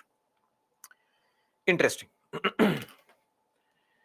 Now in 1991, this issue had already been challenged in Kerala High Court. And Kerala High Court, I think S. Mahindran case, S. Mahindran versus the Secretary Travancore. This case, the Kerala High Court had already said that excluding certain categories of women or certain women of certain age group is okay. It's a long-standing custom of the temple, so it is allowed. It is not unconstitutional. But in 2006, a group of lawyers called Indian Young Lawyers Association filed a PIL, and they said that this is unconstitutional and the court should interfere and allow the entry of women. Fair enough. Now, when this matter went to court, 3-judge bench, 5-judge bench, it happened finally in 2018. The Supreme Court gave a judgment, 4:1 majority, meaning 4 judges in favor, 1 judge against. So what was the judgment of Supreme Court? 2018 judgment came that the custom of denying entry of women in these temples, denial of entry,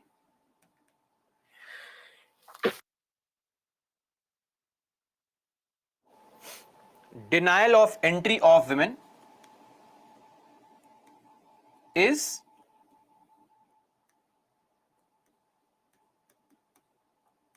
unconstitutional. Why? Because it's an exclusionary practice. So the judgment came with 4:1 majority. There was only one female judge in the bench, Indu Malhotra, and Justice Indu Malhotra was the only dissenter. Now, what did the Supreme Court say? Where did Supreme Court, what was the logic? Supreme Court said that this denial of temple entry denudes women of their freedom of worship, number one. Number two, they said state can bring social reform, and hence we are bringing social reform. It said, number 3, this concept subverts the idea of autonomy, liberty, and dignity. Number 4, it said this practice is attaching a stigma to menstruation, which has no place in the constitution. And Supreme Court also called it untouchability. Now, I don't want a contempt of court case slapped against me, but this judgment is wrong on multiple levels. Forget about denial of entry or allowing entry. That is secondary. That is secondary. The real discussion has to be the reasons for judgment. Denuding women the freedom of worship. How is it denuding women freedom of worship? Are women not allowed to worship in other places? They are. Are there not temples where men are not allowed entry? Yes, they are. It's a cultural or custom or a practice. That's it. Secondly, state can bring social reform. Milords, you yourself have said you are not a part of state under Article 12. You can't bring the reform. That's the whole point. If the parliament passes a law, we are up for it. Parliament is the will of majority in the country. Don't replace the parliament. Number 3, you say this is showcasing a stigma on menstruation. Really? We have to remind our milords that in this same country, in that same religion of Sanatan, so those who are practicing the same religion would know, in this country only, in Assam, Kamakhya temple, where menstruation is worshipped, it is not a stigma, firstly. Secondly, how can you call this untouchability? This makes absolutely no sense. Now, Justice Indu Malhotra said this is not untouchability. Untouchability is meant for scheduled castes. But look at our milords, how they twist all these things. They say, is untouchability defined in the constitution? No, right? It covers everybody. No, sir, it does not. There is a purpose behind Article 17.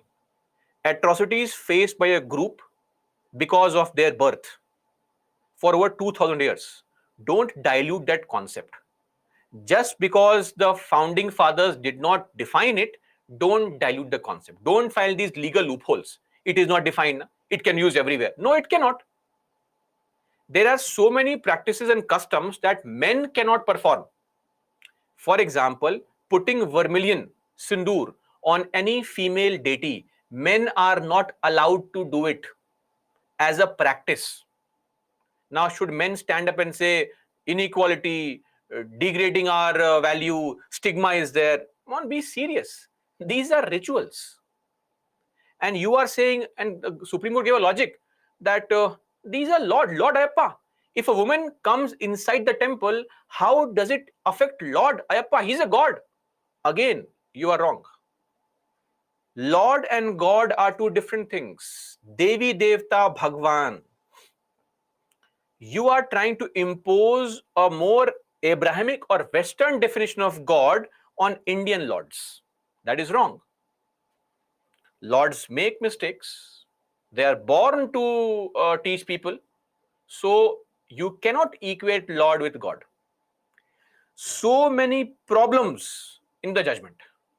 But the biggest concern is, how does Supreme Court get the right to decide what is right and wrong?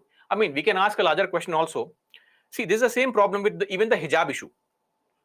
What has happened nowadays is that we have become crusaders of rights of other people without even asking them what they want. We go to tribal areas and say, oh, you are a tribal person. You are a tribal person. You are living in such remote areas amongst all these trees. We will build malls for you. Ask him or her, does he want malls or trees? Your idea of development could be malls, not his or hers. You go to Muslim women and say, oh, you are a Muslim woman wearing hijab. You are being suppressed. Come on, take off the hijab. Ask her also. Is she feeling suppressed? If yes, we'll help you out. But if it's her choice, then who are we to tell her whether she's suppressed or not? We go to Sabarimala and say, women, come on, enter. Lot of women will themselves not enter a place of worship while they're menstruating. Why are you forcing people? Okay. The whole concept is that these are all social customs and practices. You can't incorporate logic.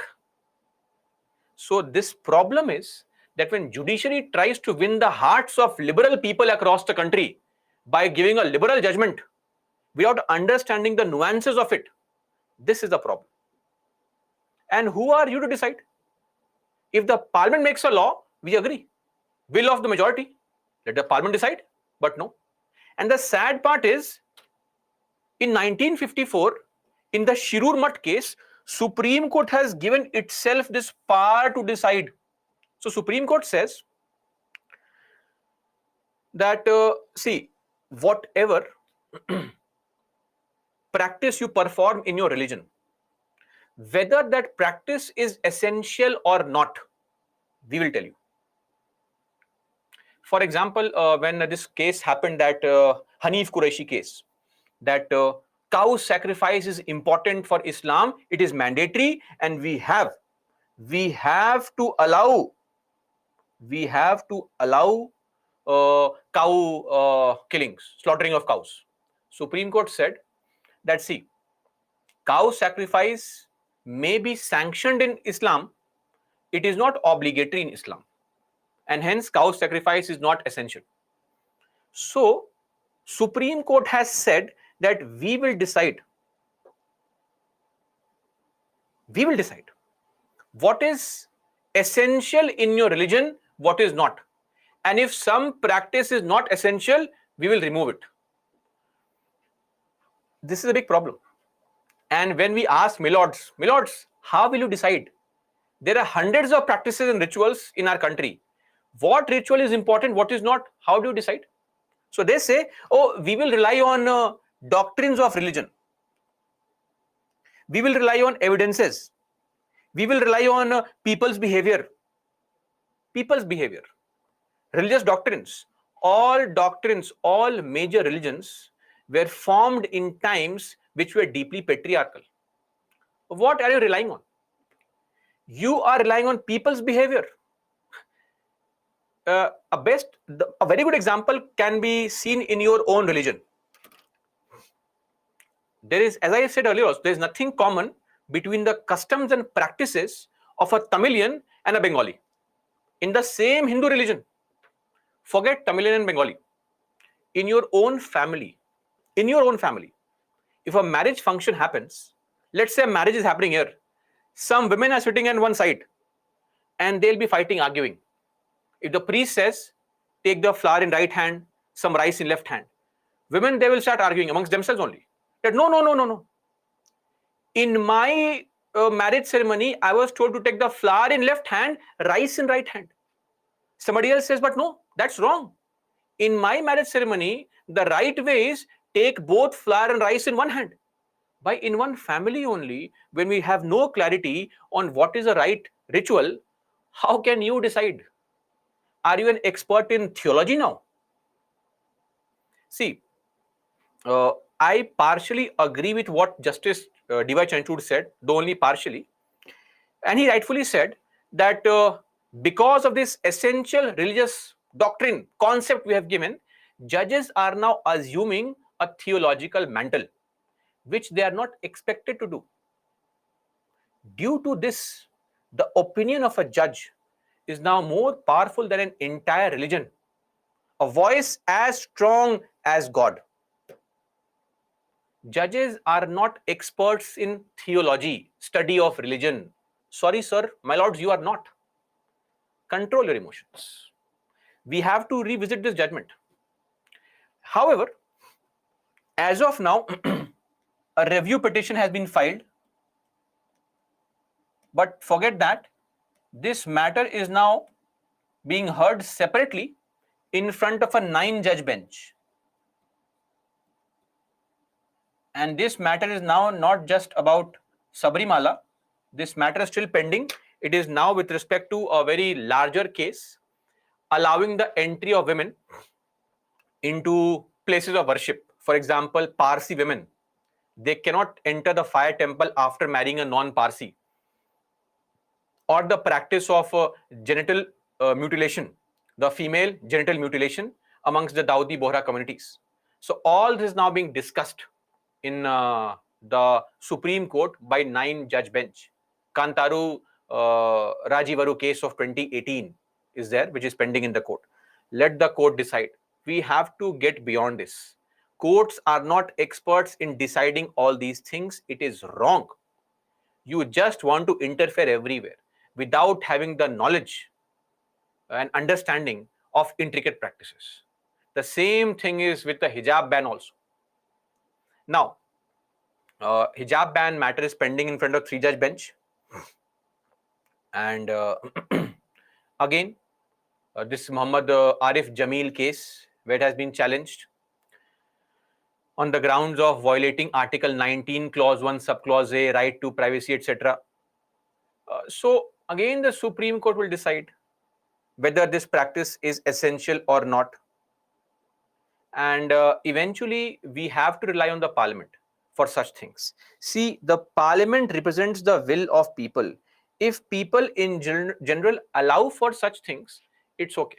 Until and unless this practice harms an individual. See, frankly, there are two schools of thought. One, let's say I believe in this religion. I believe in religion. So I will also respect the customs of my religion. I don't want to enter the temple. That's a custom. Secondly, I don't believe in religion. If I don't believe in religion, I have no interest in going to a temple. Are you boycotting me? I am boycotting you. What is this strange obsession that I believe also and I will break the customs also? Or I don't believe, I want to enter also. So these places of worship, a gurdwara, a mosque, a temple, these are not tourist spots like the Jharkhand CM wanted us to believe, making the Jain temple their tourist spot. These are places of worship.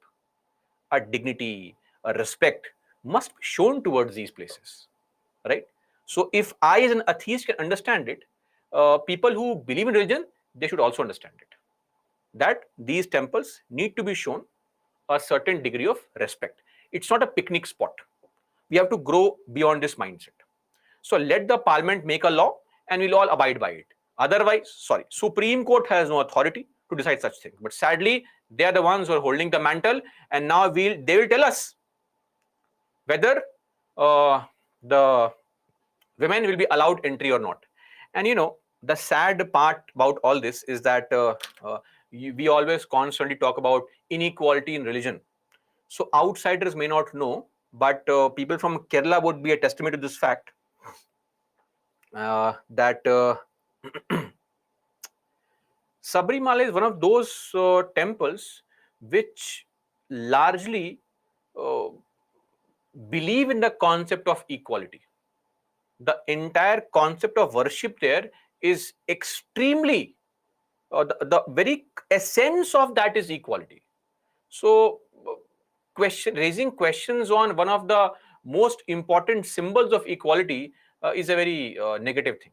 So, largely for maybe getting famous, etc., these cases are filed, and that's how it is. It should be seen, and let the women largely decide whether they do want to enter the temple or not.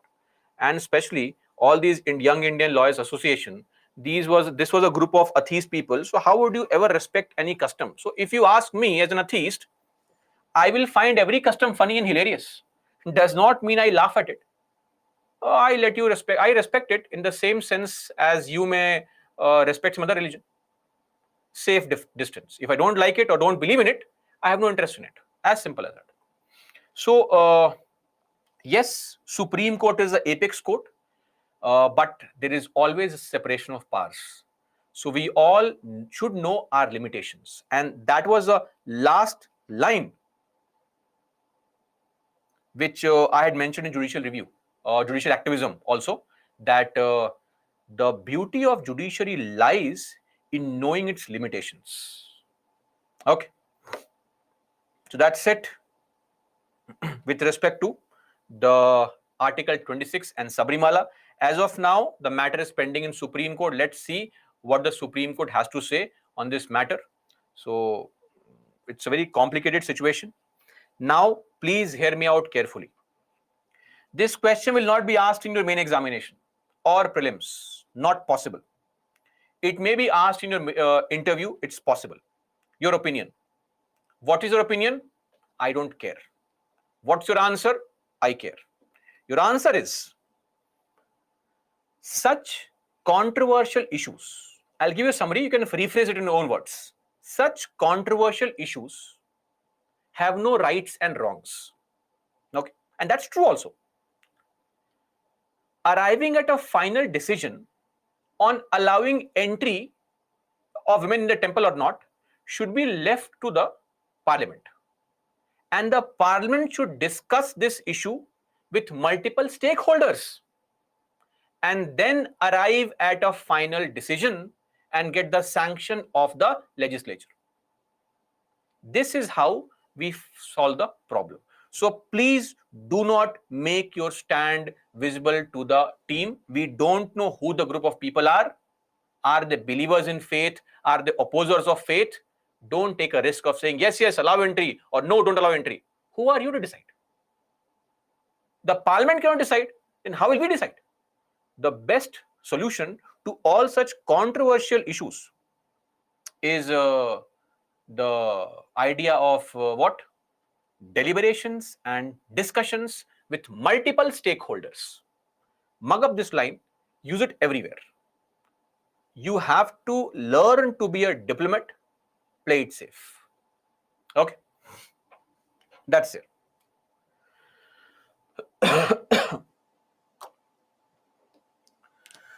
Mrugna, there's a movie called Great Indian Kitchen. Great Indian Kitchen was actually a very good movie. It largely showcases the treatment of women in the household, right? With other elements thrown in of progressiveness. But yes, I think every Indian family should watch that movie. So I am in full agreement with Justice D.Y. Chandrachud that it was a great movie and every family should watch it. Because in our country, we tend to be over relying on the women in the family for everything. So that was a great learning experience for most men, a reality check. Now, the Great Indian Kitchen is a Malayalam movie. You can watch through subtitles.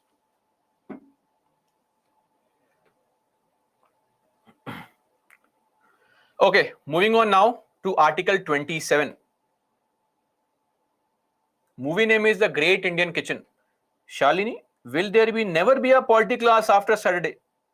Yes, for this batch, it's over. We'll again have a polity class from, I think, mid or end of June, once I'm back online. Because my next schedule is an offline class in Delhi, so once I'm back, we'll have other batches also. Now, Article 27. Freedom as to payment of taxes for promotion of any particular religion. You know very well. Medieval times, remember? Medieval times, there used to be a tax regime.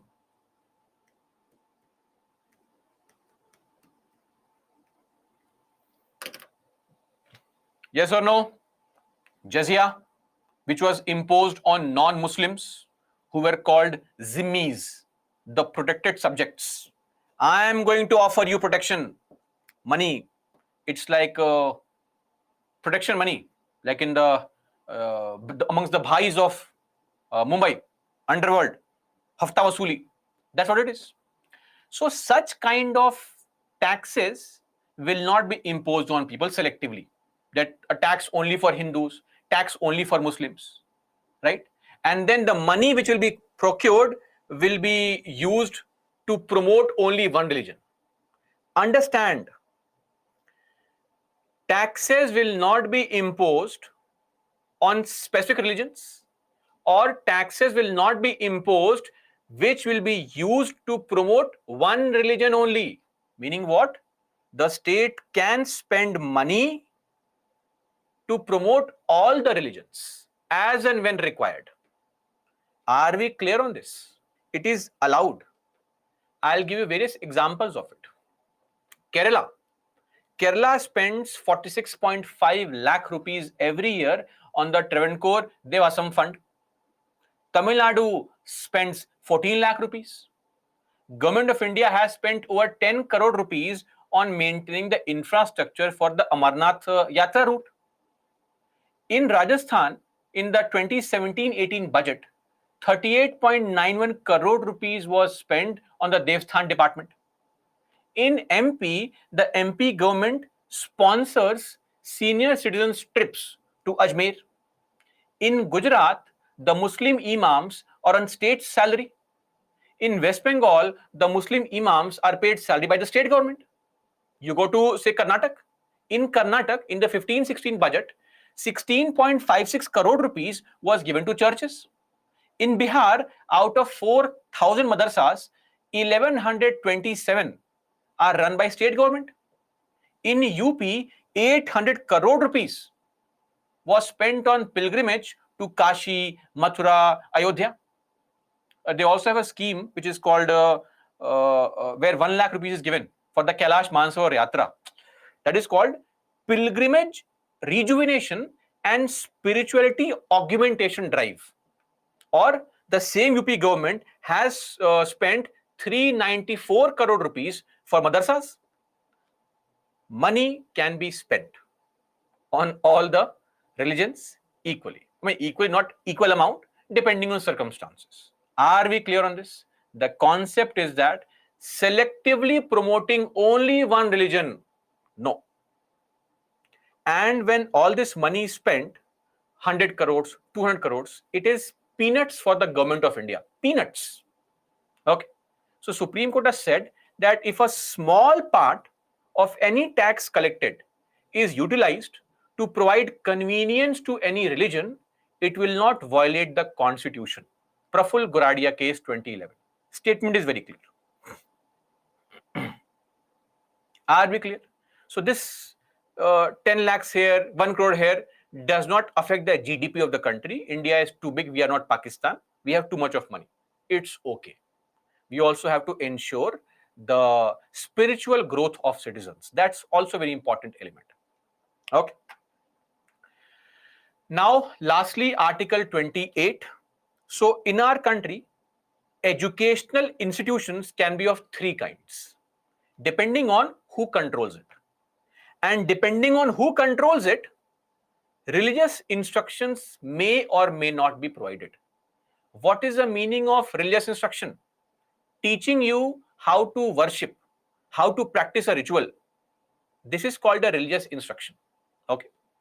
So, number one, all those schools and colleges which are owned and administered by the state, instruction is not allowed in these schools and colleges. It is not allowed actually. It is wrong. It is banned. Any government school or college is not allowed to teach students how to practice a religion. Now you will say, sir, if they are teaching life of, say, Guru Nanak or Lord Buddha, Mahabharat, Ramayana, Prophet, these are lives of great men, lords, gods, etc. It is a moral science class. It is not about teaching you how to practice a ritual, teaching you how to perform some ritual. So these will not be covered, right? So sometimes people say, sir, prayer in the morning assembly, religious instruction. It is not. Frankly, we have to grow out of this mindset. I mean, these are all new customs we are coming around with. All left-wing agenda. How, we blame politicians for a divide. Nobody blames all these pseudo left-wing liberal intellectuals who claim that they're intellectual, but know nothing about the customs of this country. All of you who are in the school, tell me how many of you had a serious problem while reciting the morning prayer, apart from standing in the sun, with the prayer itself? No problem. It's okay. Now we have developed this sense, oh, too much of it. So sometimes, knowing nonsensical information too much also causes problems. This acute sense of religion is causing a concern for us. And this is not largely a religious instruction. Nobody is asking you to perform some kind of worship there. It's okay.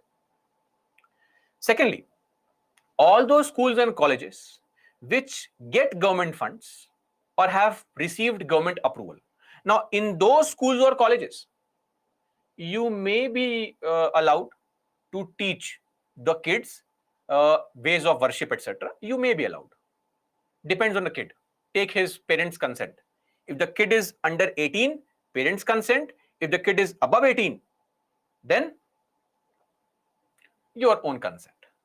Lastly, type number 3, all those schools and colleges, educational institutions which are set up by a religious group only.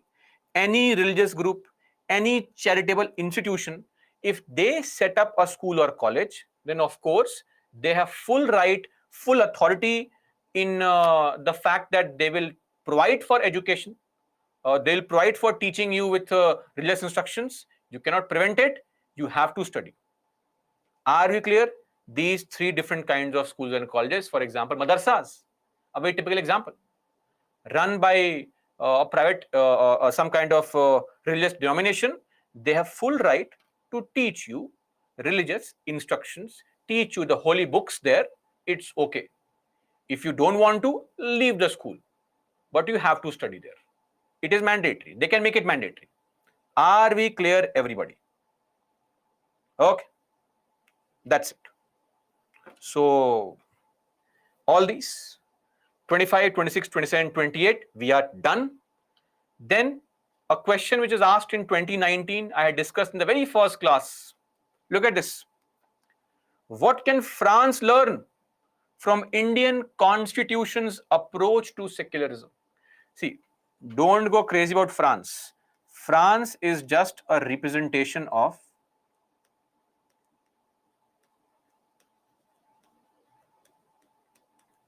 what? Western model, like USA.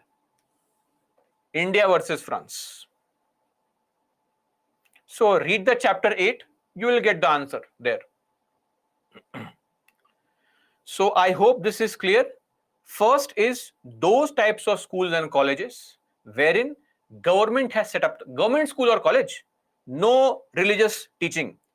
Government school or college, no religious teaching.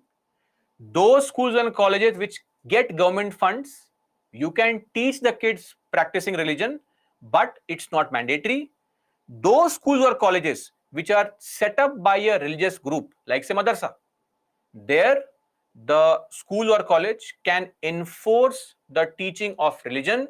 It is mandatory for you to study.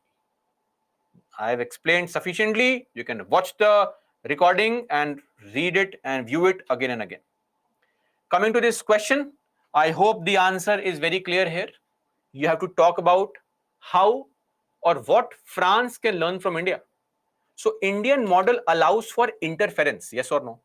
Indian model allows for protection, yes or no?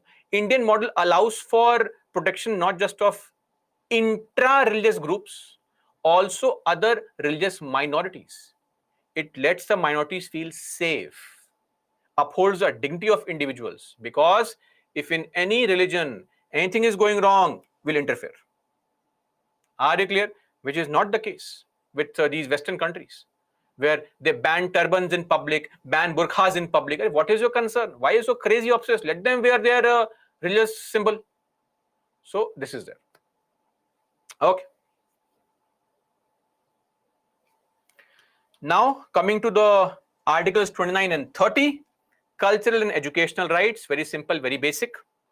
Article 29 and 30. Let me just remind you once again, there are some fundamental rights which are meant only for Indian citizens. Do you remember which 5 are they? Please write immediately. Don't waste my time. Come on. Don't think. Just write. Which 5 fundamental rights are meant for citizens? Don't write one right. Okay. There are 5 fundamental rights meant only for citizens. 15, 16, 19, 29, 30. Only for citizens. Great. Some mistakes here and there. Somebody's adding 14, somebody's adding something else, but largely correct answers. Very good. Okay. Now, this is also one right, meant only for citizens, as the word used here. Any section of citizens living in the territory of India will have or having a distinct culture, language, or script. They have the right to conserve, protect their language, script, and culture. Okay. Achha, have we seen this article before? Tell me. 29 clause 2, please. And which, don't say yes. Which place?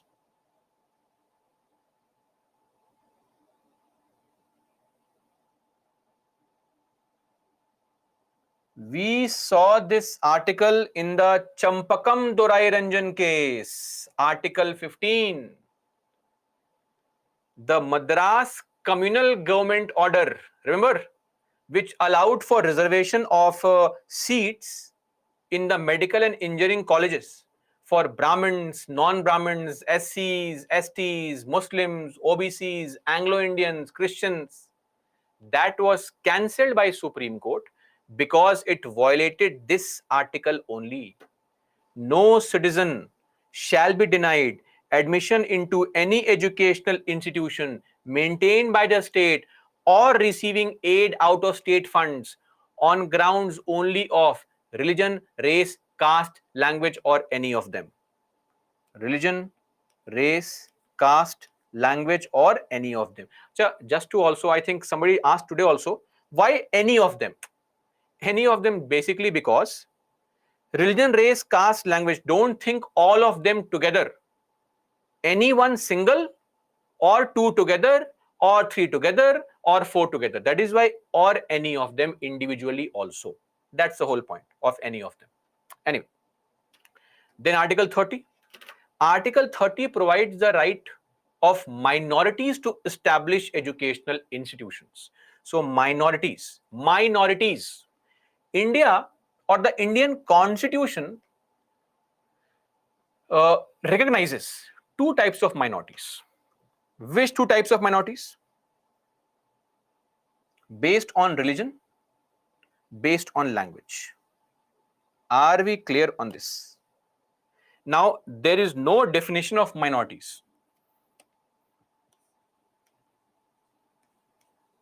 Not defined in the constitutions. So all minorities, whether based on religion or language, shall have the right to establish and administer educational institutions of their choice. Religion, it is on a pan-India basis. So across the country, we have 6 minorities: M for Muslims, C Christians, S for Sikhs, Buddhists, Jains, and Parsis. Okay? And linguistic minority. Now, language-based minorities are on a state-wide basis. Okay, that's the difference. So, in some state, if Hindus are in a minority, let us assume, say, Nagaland. Hindus cannot claim a minority status in Nagaland. Why? Because the minority status is given to a religion if it is less than 50% in the entire country population. That's it. Okay. Second, the state shall not, in granting aid to educational institutions, if the state is giving money to educational institutions, it will not show or create any kind of discrimination against those institutions which are managed by a minority. So if the state is going to give money, it should give money to any kind of educational institution, whether majority or minority. No distinction has to be shown in this regard. Now, There is also a Supreme Court judgment on this. This is a TMA Pi case, TMA Pi Foundation case of 2003.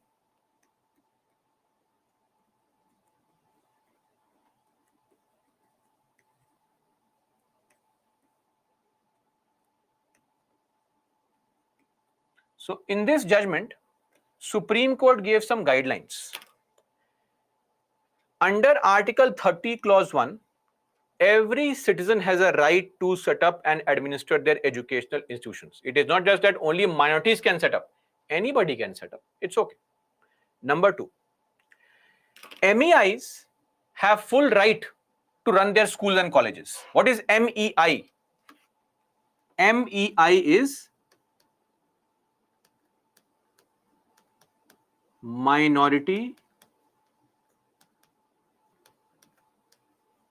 Educational Institutions. Okay. So MEIs have a right to manage their school or college, but state can interfere and say we are imposing reservation, some percentage of non-minorities have to be admitted. If any MEI is getting government funds, the states can enforce reservation in that MEI. Are we clear? Okay. Then, TMA Pi, person's name, foundation's name is TMA Pi. It's not some separate word. Then, state can prescribe admission procedure for aided MEIs. So basically, in all those minority controlled educational institutions, whatever is the examination procedure, the state can tell the school or college how to select students. Clear? How to select students. Why? Because we want to ensure the merit criteria. Every student should get an opportunity to study in these schools and colleges. Also, if there is any MEI, any such school or college run by minority, which is not getting any government funds, unaided, you can have your own admission procedure. Nobody is stopping you. But you have to also be fair and transparent. And lastly, the state can prescribe minimum educational qualification for teachers and principals for any kind of MEI. See, understand the logic here. MEIs, it does not really mean that you have a right to completely, maladminister your school or college. After all, you are running a school or college. You have every right to administer your school and college, not maladminister. It's very, very important. So, basic guidelines given to run the schools and colleges in the country by Supreme Court. Anyway, we are done with all the fundamental rights. One remains, we'll discuss it shortly, but just in between, I'll help you to understand what is the situation of right to property right now, because right to property used to be a fundamental right. So since we are discussing all the rights, just one topic in between, a small one, on what happened to right to property. So right to property used to be a fundamental right for every citizen. Why? Because it was mentioned under Article 19, 19(1)(f). The right of every citizen to acquire, purchase, hold, keep, and dispose, sell of the property. Then there was also an Article 31 which said that no person shall be deprived of his property save by authority of law. Meaning what? Your property will not be taken away from you without making a law. Meaning a law could be made to take away your property, but not for citizens, for persons. Secondly, whenever the property is being compulsorily acquired, that property can be compulsorily acquired for a public purpose and through a law. What's the meaning? You have some land holding Okay, huge land in some area. The government wants to say, this is your land. This is your land. Now government is building some kind of laying down a railway track. This is a railway track. It crosses your land. Now what do you think? We will have a railway track like this just because this is your land and waste money of the taxpayer? No, sorry, that won't happen. We cannot do this. We will take your land for a public purpose. Sorry, your land can be taken away for a public purpose. Are we clear on this? You will get money, don't worry. Amount will be paid to you, don't cry. But you cannot question that amount in any court. The Supreme Court has said amount has to be proper. And please, when the government takes away land, they give a very hefty amount. Don't worry on that. And this is not a unique Indian provision. You go to any country, in most countries, the governments even take away your religious property. Mosques are broken in Saudi Arabia for public purposes. In our country only, you cannot touch a religious property.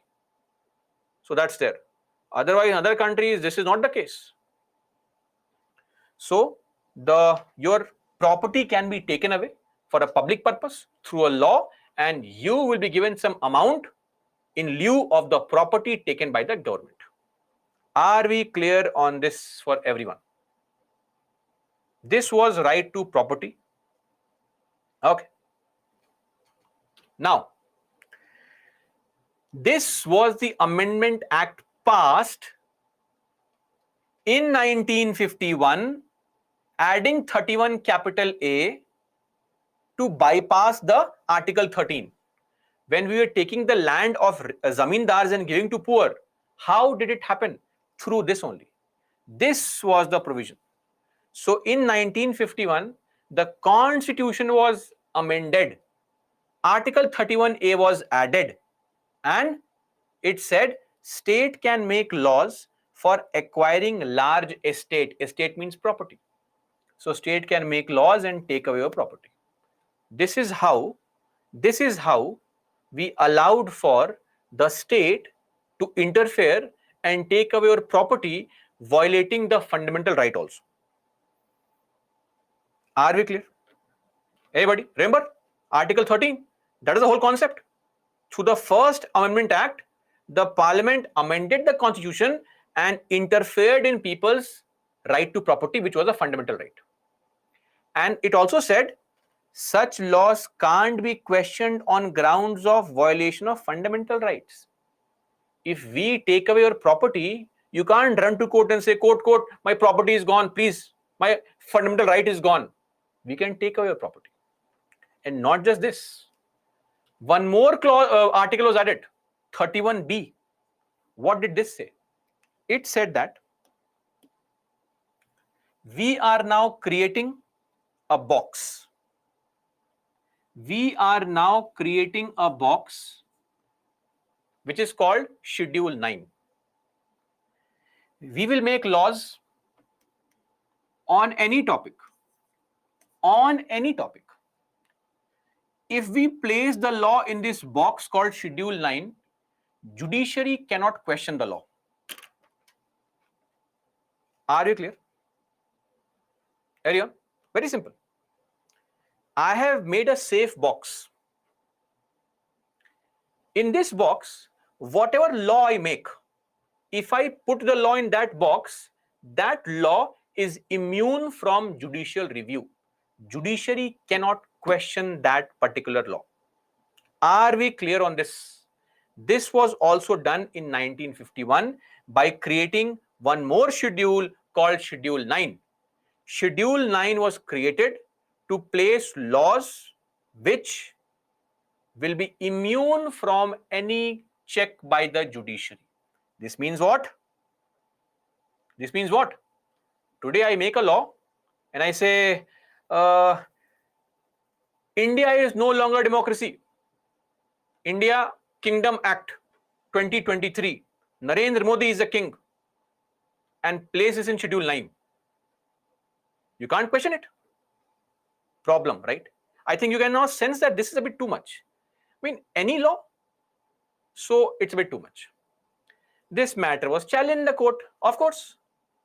In the IR Coelho case, 2007, Supreme Court has said that, see,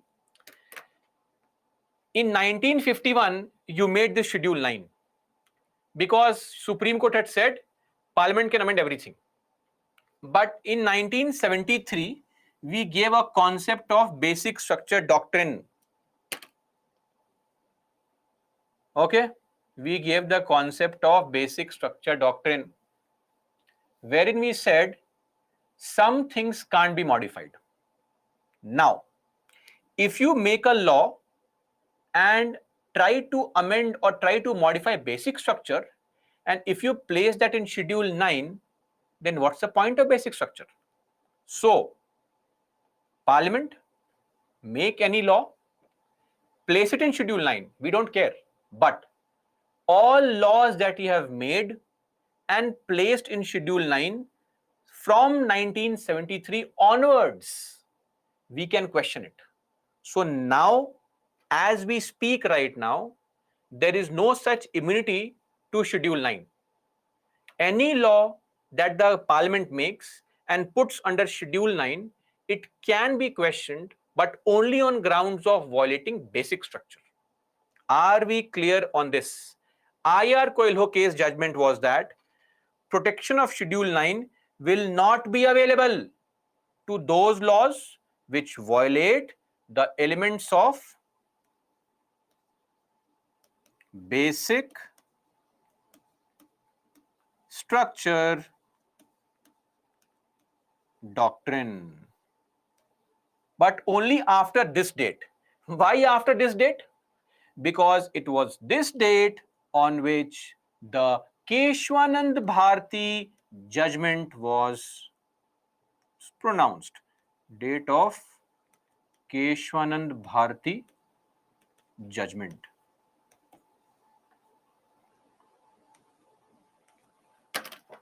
Clear? So that Schedule 9's arbitrary power is no longer there. Don't worry, it is no longer there. Of course, this was a bit too much. Frankly, this was too much. You cannot simply have a place where you make any random law, put it there and say, don't touch it. This is too much of power to state. We are constantly talking about rule of law. It violates rule of law. So thankfully, it is no longer there. You cannot have this blanket immunity. That is why basic structure is inviolable. It cannot be violated. Now,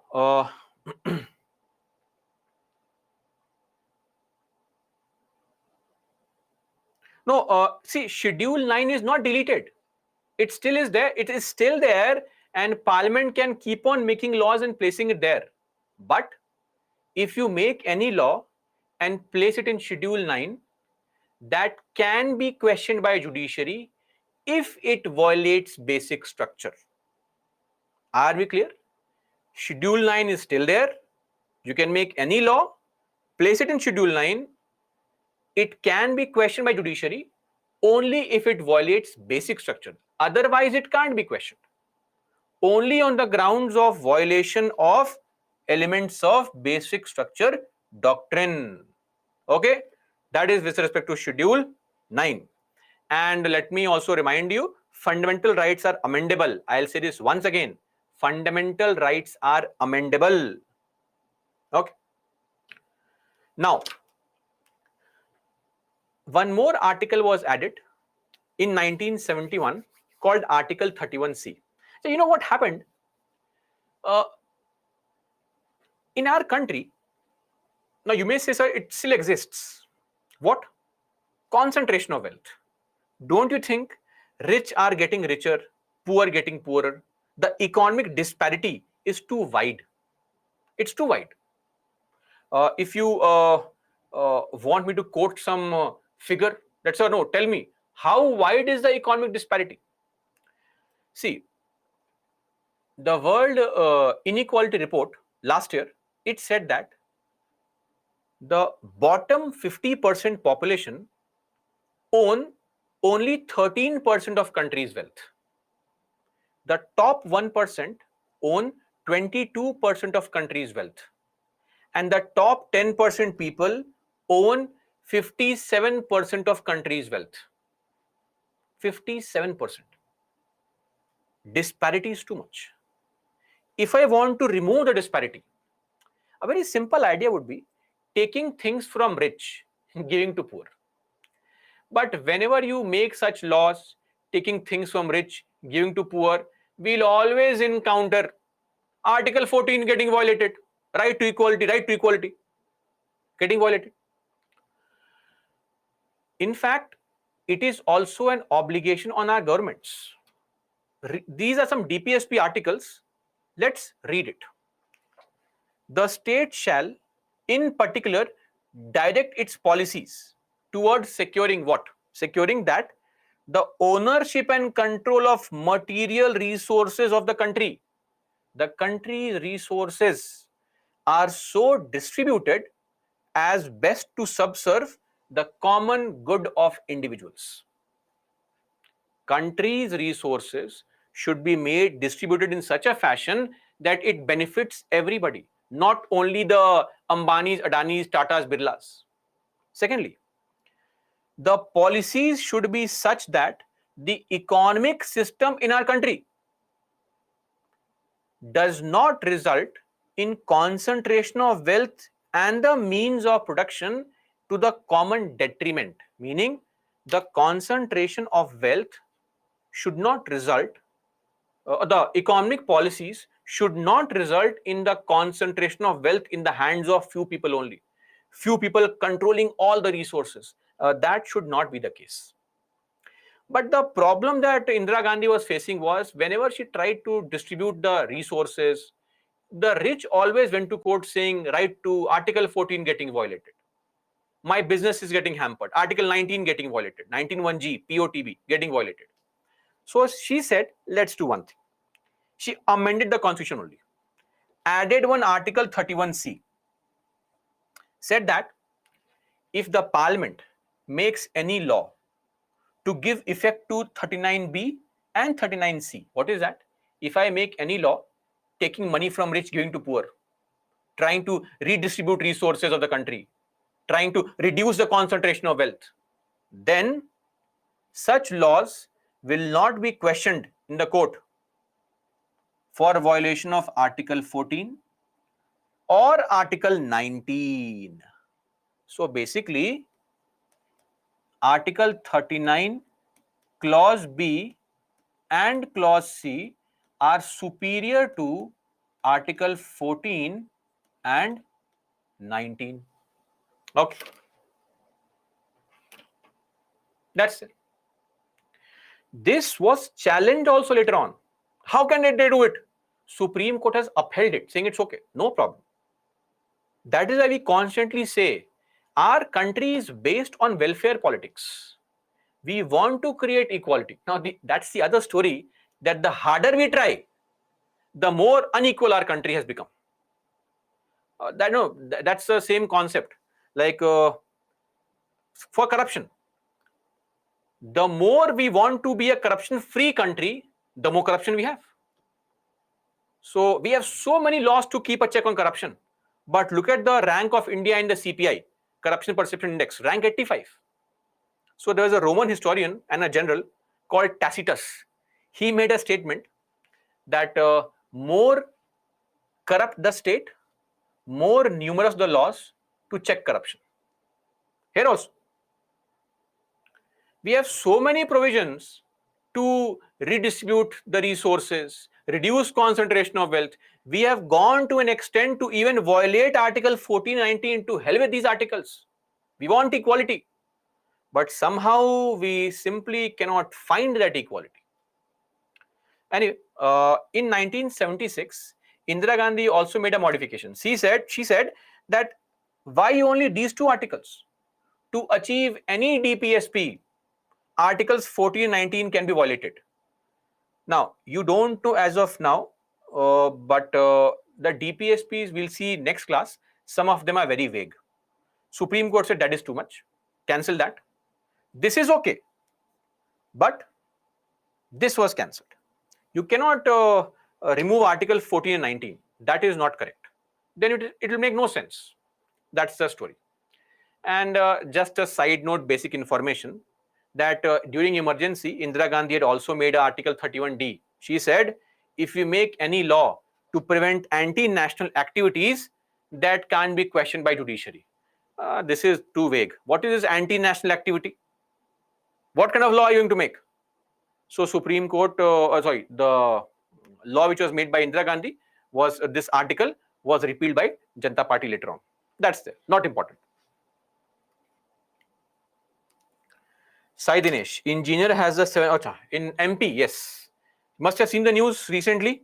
In MP, an assistant engineer with a meager salary of 29,900 something rupees had total assets of 7 crore rupees. Luxury cars, foreign breed dogs, etc. Don't worry, you will also enjoy in future. Now, coming to the closure on right to property. In 1978, Janata Party came to power. It passed the 1978 Amendment Act, the 44th one.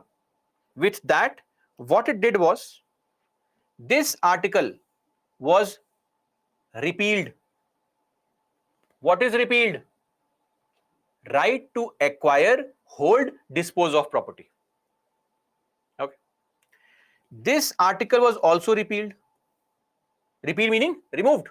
So fundamental rights can be removed. I am telling this again. Are we clear on this? Fundamental rights can be amended. It has been amended. And then one Article 31(1), it was made into a constitutional right. So basically what happened was, this is our constitution.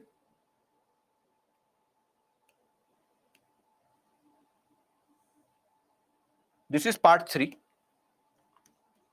Part 3.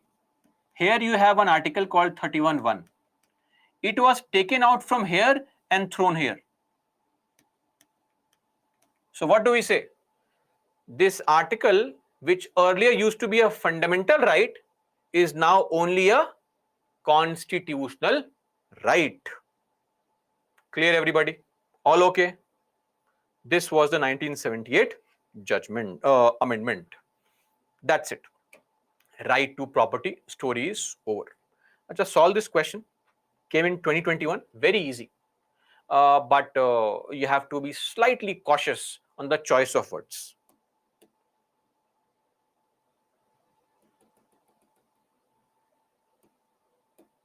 Please mark the answer.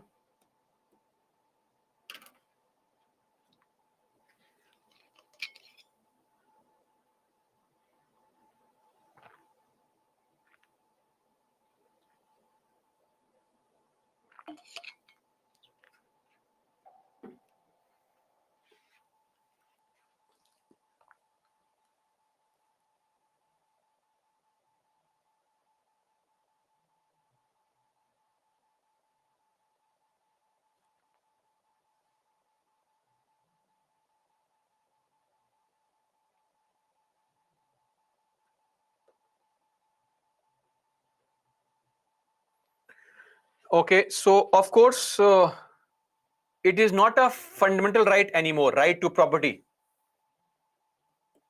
Is it a legal right? Tell me. Yes, it's a legal right. It is still in the constitution. Constitutional rights are also legal rights because constitution is also law. So this is wrong.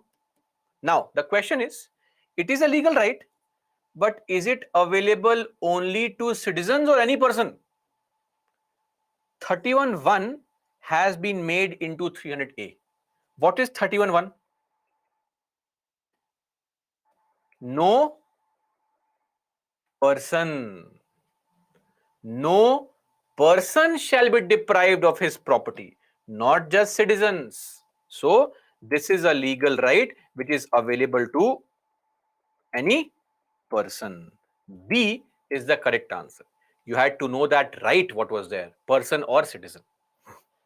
Okay, that's it with respect to right to property.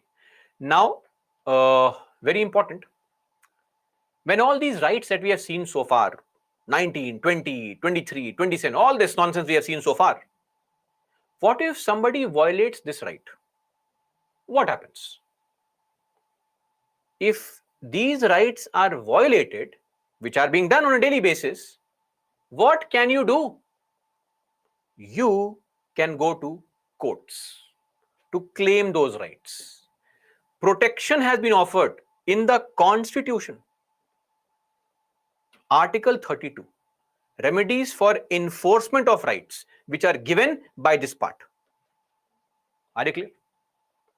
And to quote Ambedkar, so Ambedkar said, if I was asked to name any particular article in this constitution as the most important, nobody was asking, he said himself, an article without which this entire constitution would be a nullity, I could not refer to any other article except this one.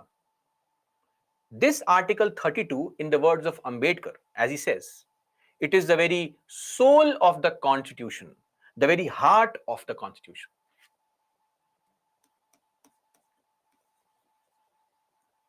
Soul of the Constitution,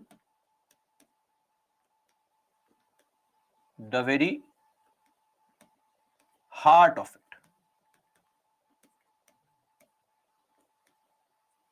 Like you call somebody, you are my soul.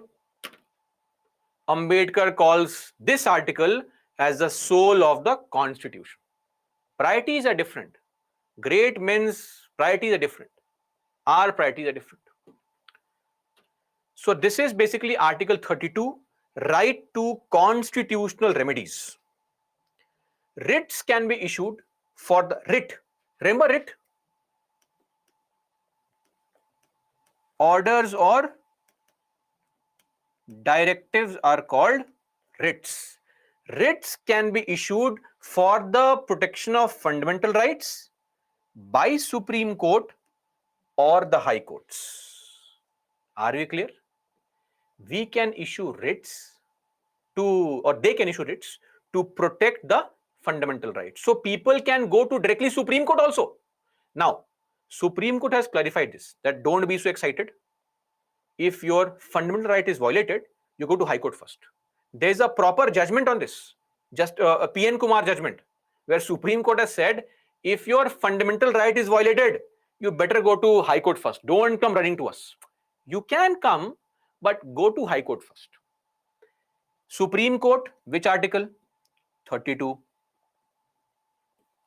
High Courts, which article?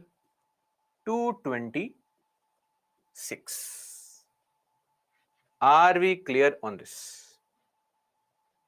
Now somebody asked a question. Sahil, FR is original jurisdiction of Supreme Court. Please respond, fellow aspirants. Our friend is asking here, fundamental rights, writ jurisdiction, is the original jurisdiction of Supreme Court. Yes or no? Don't write no, write reason. Why not? What is meant by original? Original means direct and exclusive. Is it direct? Yes. Is it exclusive? No. It is shared with the High Courts. Are we clear on this? Okay. But Parliament by law can enhance the power of the Supreme Court to issue orders for other matters also. One more thing. Let me clarify. Supreme Court and High Courts cannot issue writs to each other. I'm repeating myself. Supreme Court and High Courts cannot issue writs to each other. They are court of records. Okay, they cannot issue writs to each other. There are various kinds of writs: habeas corpus, mandamus, prohibition, certiorari, and quo warranto. We'll just discuss one writ today. Others next class. Habeas corpus. What is this habeas corpus? You must have heard of this habeas corpus. What is habeas corpus? I'll give an example of how this thing works. You know, these movies that they showed in 1970s, 80s, 90s. Typical story. Hero is a nice fellow, charming personality, topper in college, good in sports, singer, dancer, teetotaler, never drinks, never smokes, very nice person, topper in college. But somehow is never able to get a job.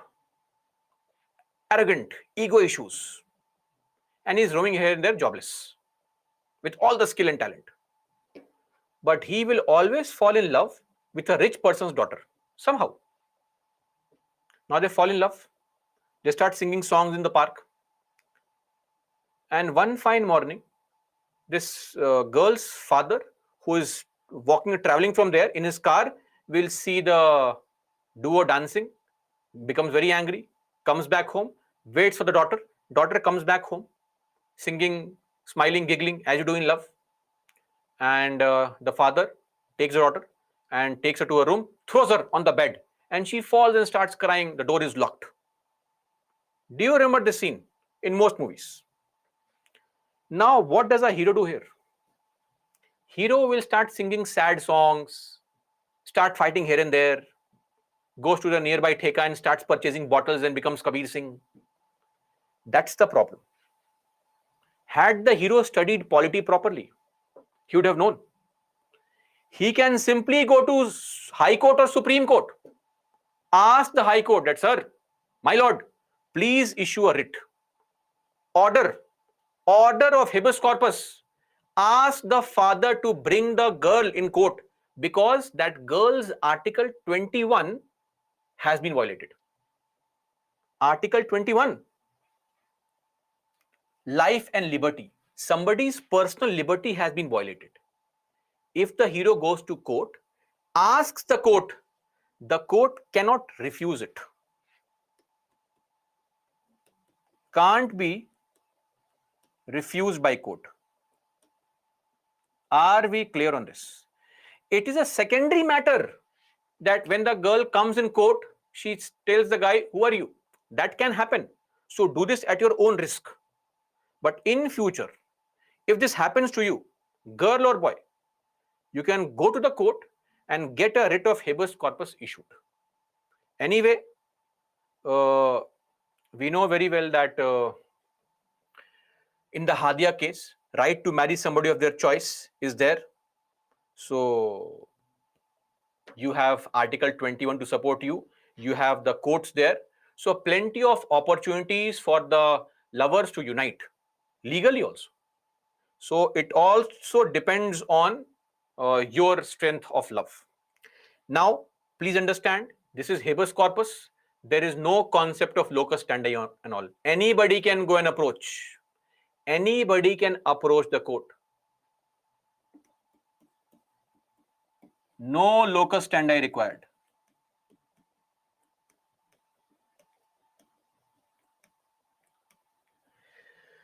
That is why we say habeas corpus means to have the body of. The court will order, bring the body of the girl, present the girl in the court. So normally it is used against public bodies. Example, police. When the police arrests somebody wrongfully, habeas corpus, come on, bring the person here. We want to see, we want to ask him or her. It can also be used against private individuals. So in our class example, the father. I'm just mentioning this example as an example. Don't think that you can use this against your parents. Don't do it. My advice is it's risky. Don't do it. Okay. But it can be done. I hope now you understand what is habeas corpus. How does this work? Are we clear on this, everybody? Any doubt in habeas corpus?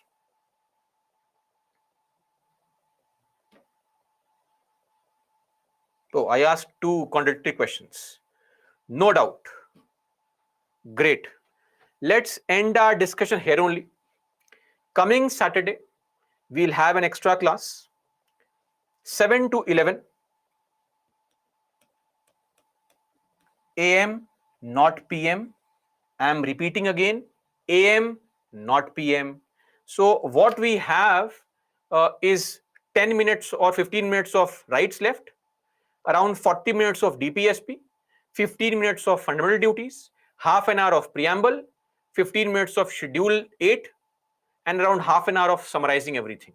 So we may finish in 2.5, 3 hours, but for safety's sake, 4 hours. Are we clear on this? So that is there with respect to, there is no point of leaderboard today because leaderboard has been messed up completely. I have taken some poll also. So today's leaderboard is of no value. Anyway.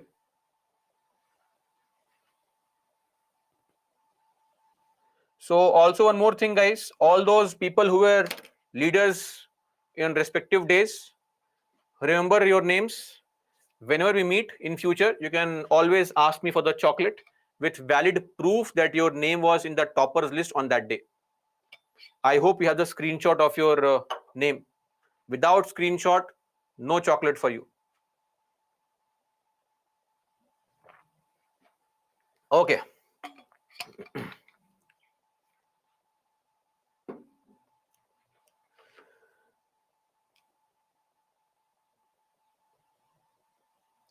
Sakshi, you mail me this issue, please. I'll see to it what is done. Okay, guys. That was my strategy to release this information that chocolates, how to claim chocolates from me. Whenever we get the name, take a screenshot. If I had said this earlier, I would have taken a screenshot, right? Lakshmikant chapters, last class. I'll tell you all the chapters which are important, which can be skipped, last class. Okay, that's it for me, guys. Any doubts that we have? Others can leave. That's all for me. Jai Hind. Locus standi, Chetna. Forgot about PIL, na? Locus standi means only affected party can go to the court.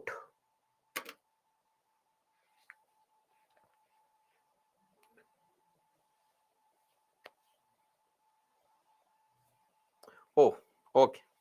Vaishna, absolutely correct. That's also possible, but it will require a lot of effort. Yes, Kishan. Habeas corpus is always there, na? Even during emergency, Article 20 and 21 can never be suspended. So you can always move to court to claim Article 21. Habeas corpus. Habeas corpus will never be suspended. Now, what is this miss you and all? I'll be coming on Saturday. Then you write miss you, not right now. Attend the next class. Devansh. Morality, last class.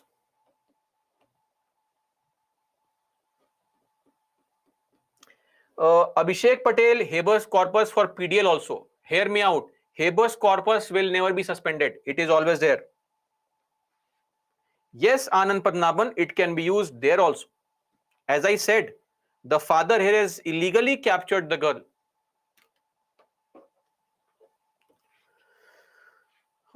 Next subject, SMEs can answer. I have no information that. Maybe it's economics. I'm not sure.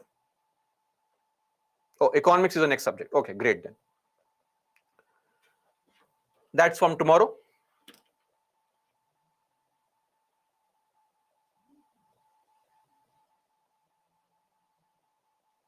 Yes, Devansh, they are the same. Harsh, that is why it was amended, right? It was amended. And don't write what is capital A. Capital A is separate. It is 31 clause 1. Yes, it can be amended.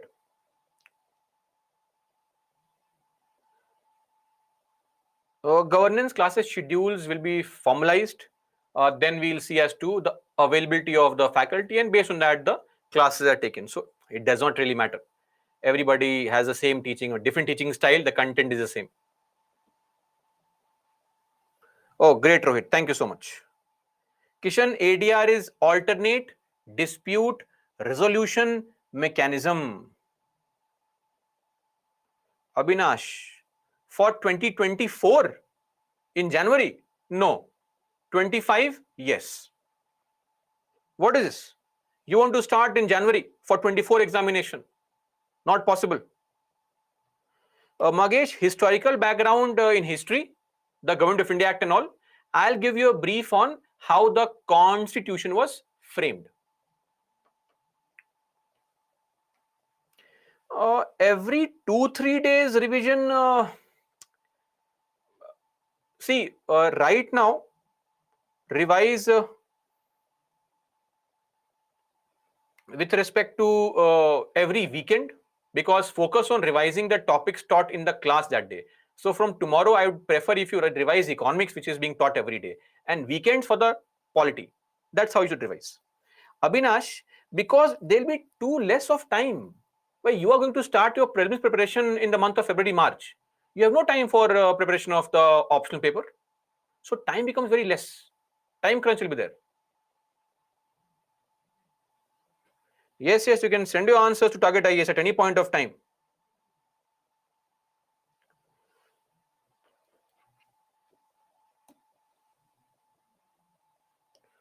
Janvi depends on your personal capability also, but maybe 2 or 3 questions, that is sufficient. Don't overdo, because what is important is consistency. Yes, Monica, IR separate classes.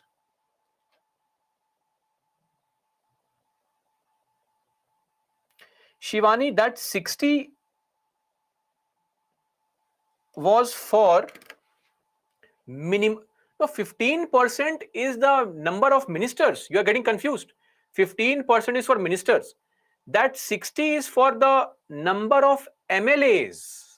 Ministers separate, MLAs separate. Sudesh, so what are you doing right now? Joking. It is a serious preparation only. Right now is a good time. Bees, get serious. You will not realize how swiftly time passes. Get down to business right now only.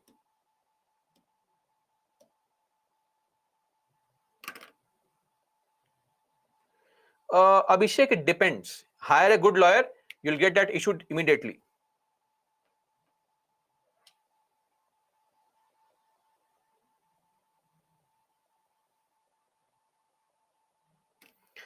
Okay, guys, that is the end of our session today.